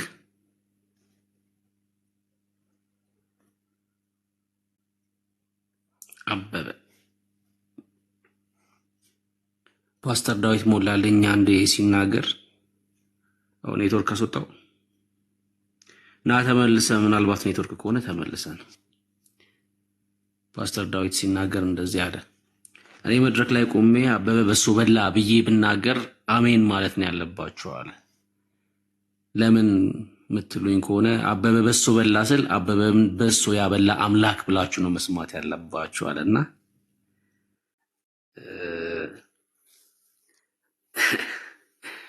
እንደዚህ እንደ ዲቤት አይደለም። መድረክ ላይ ቆመህ ስታስተምር አሜን ለማለት ሰው ቅርብ ነው። ይሄኛው ግን ቻሌንጅ አለው። ቤላ በተደጋጋሚ ለጆ መዳን በእምነት እንደሆነ እየነገረው ያው እኮ እንደኛ ነው የምታምኑት እናንተም በእምነትና በስራ ነው የምትሉት እያለ በተደጋጋሚ ይጠይቅ ነበርና አይ በቃ በእምነት ነው የሚዳነው። የዳነ ሰው ግን በህይወት ይገለጣል። በቃ አሁን የክርስትና ትምህርት ነው። መጽሐፍ ቅዱስ የሚያስተምረው ይሄን ነው የሚያስተምረው። ና አቤ ተመልሰህ ግባ። ኔትወርክ ይመስለኛል ያስወጣክ። ኢንቫይት አድርጌሃለሁ። ካልያዝክ መጽሐፍ ቅዱስ ችግር የለውም። መጽሐፍ ቅዱስ ካልያዝክ እኔ አነብልሃለሁ። ና ተመልሰህ ውሃ ጠጣ። እሺ ጠጣለሁ። አጠገቤ የለም እንጂ ጠጣ ነበር። አምጥቼ እጠጣለሁ። እንግዲህ እኛ ቢራን ጠጣ፣ አረቂያን ጠጣ፣ ታዲያ ውሃ ነው የምንጠጣው። እሱ ይሄ ነው። አየህ ህይወት ማለት ይሄ ነው። በፊት ቢራን ጠጣ ነበር፣ አሁን ደግሞ እኔ እጠጣልሃለሁ። ንገረው እሱን፣ እኔ እጠጣልሃለሁ። አጠጣልኝ ዳርሻ። ንገረው፣ የበፊቱን ንገረው። በፊትማ ምንም እኮ በቃ የጨለማ ህይወት ነው። ትምክት ብቻ ነው። እኔ በጣም የሚገርመኝ የሃይማኖቱ ዓለም ትምክተኛ ያደርግሃል። በቃ ይህን ያህል ዓመት አስቆጥር ያለው ምናምን ብለህ ትምክተኛ ትሆናለህ። በቃ እዚህ ምድር ላይ ስትኖር የኔ የተሻለ ነው ብለህ እንድትናገር ያደርጋል። ግን ወደ ህይወት ስትመጣ ግን ህይወት የለም። የዘላለም ህይወት አለ አናቅም። ጌታ ሲመጣ ከአብረው ከእሱ ጋር ትኖራለህ አላቅም። እሺ በቃ አላቅም። ይሄ ነው ሃይማኖት፣ ይሄ ነው። ወደ ኢየሱስ ስትመጣ ግን ልዩነቱ ምንድነው? የዘላለም ህይወት ነው። በቃ የዘላለም እርግጠኝነት ነው። በክርስቶስ ማረፍ ነው። በቃ ህይወት ይቀየራል፣ ንግግር ይቀየራል፣ ጠረን ይቀየራል። ኢየሱስ ነገርን ሁሉ ይቀይራል። የዘላለም ህይወት ብቻ አይደለም የሚኖረው፣ የምድሩም ህይወት ጭምር ነው የሚያምረው ማለት ነው። በክርስቶስ ኢየሱስ የምድሩም ህይወት ይስተካከላል። ምክንያቱም ጸጋ አለ፣ ቃሉ አለ፣ የሚሰራ ህይወት ያለው ቃል አለ። አብሮክ ሮሜ መጽሐፍ ምዕራፍ 12 ላይ እንደሚናገረው የአእምሮ መታደስ በቃል ውስጥ ይሆናል። ሰው ህይወትም ጭምር ነው የሚስተካከለው። ንግግር ይስተካከላል፣ ውሎ ይስተካከላል። ሰው ሲያይ እንኳን በቃ ታስታውቃል የክርስቶስ እንደሆንክ ማለት ነውና በክርስትና ይለያል። የዘላለሙ ብቻ አይደለም ምድራዊ ነገርም ጭምር ነው የሚስተካከለው። ወደ ክርስትና ስትመጣ ጠረን ሙላ ነው የሚቀየረውና ክብር ለኢየሱስ ይሁን። ሰው አቤ የቻለ አይመስለኝም። ዮሐንስ ወንጌል መጽሐፍ ምዕራፍ 6 አንተ እንዳልከው ስለ ጌታ እራት ግን የሚያወራ አይደለም። አዎ ሰው የክርስቶስን ኢየሱስ ስጋ ካልበላ አይደለም መዳን አይችልም። ምንም ጥያቄ የለውም። ሰው ለመዳን የክርስቶስ ኢየሱስን ስጋ መብላት መቻል አለበት። እውነተኛ የሆነውን ደሙን መጠጣት መቻል አለበት። ሰው እውነተኛውን የክርስቶስ ስጋ ሳይበላ ደሙን ሳይጠጣ መዳን አይችልም። እውነተኛ ስጋና ደሙ ማለት ግን የጌታ እራት ማለት አይደለም። እሱ ነው ትልቁ ልዩነት፣ እሱ ነው። የጌታ እራት አይደለም። የጌታ እራት እውነተኛ ስጋ ተብሎት መጽሐፍ ቅዱስ ስለ ጌታ እራት ሲናገር እውነተኛ አይለውም። ሲጀምር በቃ አይለውም። የጌታ እራት እውነተኛ የክርስቶስ ስጋ ተብሎ አልተነገረም በአንድም ስፍራ ላይ። ዮሐንስ 6 ላይ ታዲያ ሰው ስጋዬን ካልበላ ሲል ጌታ ምንድን ነው እያለ ያለው? ቁጥር 51 ከሰማይ የወረደ ሕያው እንጀራ እኔ ነኝ አለ ኢየሱስ። ህብስቱ ከሰማይ የወረደ አይደለም፣ ከሰማይ የወረደው ራሱ ኢየሱስ ነው። ሕያው የሆነ እንጀራ እኔ ነኝ አለ እንጂ ህብስቱ ነው አይደለም ያለው። የጌታ እራት ነው አይደለም ያለው። ሰው ከዚህ እንጀራ ቢበላ ለዘላለም ይኖራል። ከየቱ እንጀራ? ከሰማይ ከወረደው እንጀራ። በጣም የሚገርመው እዚህ ቁጥር 51 ላይ ለሃይማኖቱ ቤተሰቦች ፈተና የሆነ ጥቅስ ነው። ያ ቁጥር 51 ከየትኛው እንጀራ ለጌታ? ከሰማይ ከወረደው አለና ከዛስ እኔም ስለ ዓለም ህይወት የምሰጠው እንጀራ ስጋዬ ነው አለ። ይህ እንጀራ የተሰጠው ለዓለም እኮ ነው፣ ለቤተ ክርስቲያን አይደለም። የጌታ እራት ለቤተ ክርስቲያን የተሰጠ ነው። ወደ አካሉ ለተጨመሩት የተሰጠ ነው። የሚበሉትም ወደ አካሉ የተጨመሩ ናቸው። የጌታ እራት ይሄስ የተሰጠው ለማን ነው? ለዓለም የተሰጠ እኮ ነው። ይኸውላችሁ እኔም ስለ ዓለም ህይወት የምሰጠው እንጀራ ስጋዬ ነው አለ። ለምን? ዓለም ከዚህ እንጀራ ስትበላ በህይወት እንድትኖር። ይሄ እንጀራ ደግሞ የተዘጋጀው እዛ ቀራኔው ላይ ነው። በአፋ አይደለም የምትበላው፣ በእምነት ነው የምትበላው። ለዛ ነው ቁጥር 35 ላይ ወደ እኔ የሚመጣ ብሎ እኮ የተናገረው ጌታ። ስለ ዓለም ህይወት የምሰጠው እንጀራ ስጋዬ ነው አለ። ለዓለም የተሰጠ ነው። ይሄ ህብስቱ ቢሆን ኑሮ እኮ ቁመህ እዛ ከነ ቀሚስ መንገድ ላይ ቁመህ ሙስሊሙን አፉን እያስከፈትክ ማጉረስ ነው ያለብህ። ለዓለም የተሰጠ ነው ብሏል ህብስቱ ከሆነ። እኛ ግን ይኸውላችሁ ይሄን ለዓለም የተሰጠውን እንጀራ ለዓለም የተሰጠውን ስጋ መንገድ ላይ ቆመን እዛ መገናኛ ሰዎች በልተው እንዲድኑ እንሰብካለን። ወንጌል ኑ ኢየሱስን ብሉት እያለ ኑ ኢየሱስን ካልበላችሁት መዳን አትችሉም፣ እውነተኛውን ስጋ ኢየሱስን ብሉት ብለን እንሰብካለን። በህይወት መኖር የምትችሉት ኢየሱስን ስትበሉ ነው። እንዴት እንብላ ሲሉን ቁጥር 35 ላይ እናነብላችኋለን። ይሄው እንደዚህ ይላል። ኢየሱስ እንዲህ አላቸው፣ የሕይወት እንጀራ እኔ ነኝ ከሰማይ የወረደው። እሺ ወደ እኔ ኑ፣ ወደ ኢየሱስ ኑ እንላችኋለን። ከዛስ ወደ እኔ የሚመጣ ከቶ አይራብም። ለምን?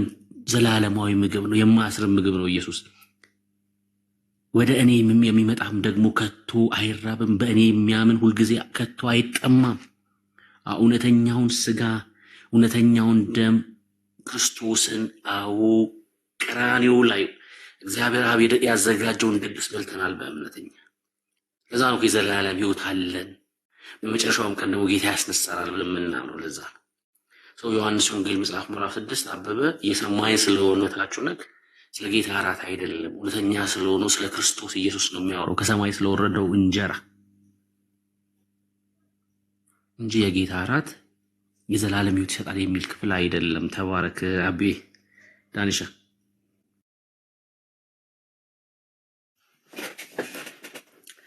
ይሄው ነው መልእክታችን። ጌታ ኢየሱስ ይባርካችሁ። ተባረኩ። ምናልባት ማጠቃለያ የምትሰጡት ሀሳብ ካለ ሜላ፣ ብሩኬ ማጠቃለያ ሀሳባችሁን እንስማ እስቲ።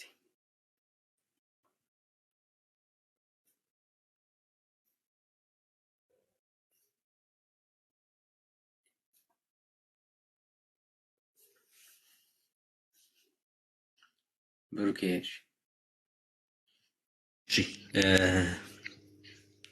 መልእክታችን ወደ ክርስቶስ ኢየሱስ ኑ ነው። እንግዲህ መታችሁ ትክክል አይደላችሁም ብላችሁ የምትሞግቱን ሰዎች እስኪ ራሳችሁን ጠይቁ። እኔ ወደ ክርስትና እንድመጣ ያገዘኝ ዋነኛው ነገር ጴንጤው ተሳስቷል ብዬ ሞግት ነበር እዚሁ ቲክቶክ ላይ እና አንተስ ልክ ነህ ወይ የሚል ጥያቄ ተጠየቅኩኝ። ምንድነው ልክነት ማለት? ስትሞት የዘላለም ሕይወት አለ ወይ? መዳረሻህን ታውቃለህ? አባት አለ የሚል ጥያቄ ማለት ነው። እስኪ ይህን ጥያቄ መታችሁ የምትሞግቱን ሰዎች ራሳችሁን ጠይቁ። ጌታ ሲመጣ ይፈርድብሃል ወይ? እንደሚፈርድብህ ነው ወይ የሚሰማ? ወደ ሲኦል እንደምትሄድ ነው ወይ የሚሰማ? ታዲያ ለምን ትሞግተኛለህ? ለምን ትሞግቱናላችሁ? አንተ እርግጠኛ ካልሆንክ ባለህበት ስፍራ በክርስቶስ ማረፍ ካልቻልክ በቃ ትክክል አይደለህም። ያለህበት ቦታ የዘላለም ሕይወት እንዳለ እርግጠኛ ካላረገ መጨረሻህን ካልነገረ በቃ ትክክል አይደለህ። እኛ ግን ኑ ስንላችሁ ይህን ሕይወት የሆነ ጌታ ስንነግራችሁ እርግጠኛ የሆንበት ስፍራ ላይ ሆነን ነው። በጌታ በክርስቶስ ኢየሱስ አርፈን ነው። ኢየሱስ ሲመጣ ሊወስደን ነው ብለን አምነን ነው። ለዛ ነው ማራናታ የማለት አቅም ያገኘ ነው። ጌታ ሆይ ና ውሰደን የማለት አቅም ያገኘ ነው እርግጠኛ ሆነን ነው። ባይሆንማ ኑሮ በስራዬ የት ይሆን መግቢያ እያል ምንዘምር ቢሆንማ ቆይ ትንሽ ነው የምንለው። የንስሐ ዕድል ስጠን፣ የሆነ ተመልሰን በስራችን አንተን የምናስደስትበት እድሜ ስጠን ብለን ነው ምንዘምር የነበረው አይደለም። እኛ ጋር እንደዛ አይደለም። ኢየሱስ ሆይ ቶሎ ና ነው የምንለው፣ ና ውሰደን ነው የምንለው። ከአንተ ጋር መኖር ናፍቆናል ነው የምንለው። እኛም ይሄ ያገኘነውን ህይወት እናንተ እንድታገኙ፣ የተካፈልነውን ህይወት እናንተ እንድታገኙ ጥሪያችን ወደ ኢየሱስ ነው። ኑ እረፉ፣ እርግጠኛ ያረገን ጌታ ጋር ኑና እናንተም እረፉ እያልን ነው የምንጠራችሁ። ይሁላ ሙግት፣ ይሁላ ክርክር ህይወት እንድታገኙ እጅግ በጣም ስለምንወዳ ማረፍ እንዲሆንላችሁ ስለምንወዳችሁ ነው። ሰው ጥሪያችን ኢየሱስን ተቀብላችሁ ማረፍ ይሁንላችሁ። ኑ ወደ ክርስቶስ ኢየሱስ። በክርስቶስ ካልሆነ ማንም ሰው ከአብ ቁጣ ከአብ ፍርድ ማምለጥ አይችልም። ማንም ሰው በእግዚአብሔር ፊት ያለ ነውር መቆም አይችልም። በእኛ ስራ ማንም ሰው በእኔ ስራ በአንተም ስራ በእግዚአብሔር ፊት መቆም አንችልም። በሰራለን በክርስቶስ ኢየሱስ ብቻ ማረፍ እንችላለን። ማምለጥ ከሞት ከፍርድ እንችላለን። ሰው ወደ ክርስቶስ ኢየሱስ ነው። እርግጠኛ ካልሆንክ በኩነኔ ውስጥ ካለክ ኢየሱስ ያስፈልጋል። በሮሜ መጽሐፍ ምዕራፍ 8 ላይ እግዚአብሔር ቃል ሲናገር በክርስቶስ ኢየሱስ ላሉት አሁን ኩነኔ የለባቸውም ይላል። የምትቀበለው መንፈስ ከፍርድ እንዳመለጥክ ልጅ እንደሆንክ የዘላለም ሕይወት እንዳለክ ያረጋግጥልሃል። የትኛውን ፓስተር እንዲነግር አይጠበቅም። የምትቀበለው ከአብ የወጣው እውነተኛው መንፈስ እርግጠኛ እንድትሆን ያደርጋል። ሰው ኑ ወደ ኢየሱስ ክርስቶስ። ኢየሱስ ሕይወት ነው። ተባረኩ።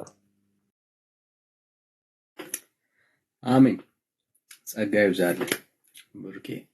ሜላ ያለ አጠቃላይ ምናልባት አሜን ብያለሁ። ያው ተጠቃሏል። ምን ይጨመራል? ጸጋ ይብዛል ብሩክ ዳኒ። ተባረኩ። ጌታ ኢየሱስ ይባርካችሁ። ይሄው ነው መልእክታችን። ጌታ ቢፈቅድና ብንኖር ደግሞ ነገ እንገናኛለን። እግዚአብሔር በረዳን አቅም እናገለግላለን፣ መንግስቱን እናሰፋለን። ግን አንድ ቻሌንጅ ሲነስታችሁ ምናልባት እየሰማችሁን ፎሎ ያላደርጋችሁ ሰዎች ካላችሁ ፔጆቻችንን እስኪ ፎሎ አድርጉ። ፎሎ አድርጉ። ከላይ ብሩክ ያለ ሜላ አለ እኔ ያለው ፎሎ ያላደረጋችሁ ወገኖች ካላችሁ ፎሎ አድርጉ። ቲክቶክ አንዳንዴ ፎሎ ራሱም እያነሳ ይመስለኛልና እስቲ ቼክ አድርጉ። እየሰማችሁን እያደመጣችሁን ያላችሁ ወገኖች አሁን በዚህ ሰዓት እንኳን እያደመጣችሁን እየሰማችሁን ያላችሁ ግን ፎሎ ያላደረጋችሁ ወገኖች ፎሎ አድርጉ። ስንገባ ቶሎ እንዲደርሳችሁ ደግሞ የእንትኗ ምልክቷን ተጫኗት፣ የደውል ምልክቷን ተጫኗት። ላይቭ ስንገባ ወዲያው እንዲደርሳችሁ ማለት ነውና ቪዲዮዎቻችንን የሰራናቸው ካሉ ሰዎችን ስለሚጠቅሙ ሼር አድርጓቸው፣ ኮፒ ሊንክ አድርጓቸው። እግዚአብሔር አምላክ ዘመናችሁን ይባርክ። መልእክት ለማስተላለፍ ያክል ነው። በጣም እንወዳችኋለን። ለየትኛውም መንፈሳዊ ጥያቄ ያላችሁ ሰዎች፣ በመንፈሳዊ ህይወት ጥያቄ ያለባችሁ ሰዎች ይሄንን ምነው ለሚያምኑትም ለማያምኑትም ሰዎች ነው። ኦኬ። በጣም ግራ የተጋባችሁ እናንተ ሳታውቁ በጓደኝነት ሊሆን ይችላል፣ በሌላም አጋጣሚ የሌላ ቤተ እምነት ቀርቧችሁ ቻሌንጅ ያደረጋችሁ ሰዎች ካላችሁ፣ በጣም በእምነታችሁ ኮንፊውዝድ የሆናችሁ ሰዎች ካላችሁ እናንተንም ጭምር ያካትታል። እንዲሁም ደግሞ በጌታ ያላመናችሁ አጠቃላይ በእግዚአብሔር ልጅ በክርስቶስ ኢየሱስ የሚገኘው የዘላለም ሕይወት ማግኘት የምትፈልጉ ሰዎች ካላችሁ ክፍት ነው ያለነው እናንተን ለማገልገል ነው። ሶሻል ሚዲያ ላይ የእግዚአብሔር መንግስት ለማገልገል ፉል ታይም አገልጋዮች ነን ያለነውና ስለዚህ ከላይ ብሩክ ያለ ሜላ አለ እኔ ያለው ሌሎችም እዚህ መናገለግል ወገኖች መታቋቸው ካሉ በውስጥ መስመር ስልካችሁን አስቀምጡልን፣ ሐሳባችሁን ግለጡትና እንደዚህ ጥያቄ አለብኝ እንደዚህ ነው፣ ስልክ ቁጥር ይሄ ነው፣ ስለዚህ ከቻላችሁ በምትችሉበት ሰዓት ላይ ደውሉልኝ ወይ መልእክት አስቀምጡልኝ ብላችሁ ስልካችሁን አስቀምጡልን፣ እንደውልላችኋለን።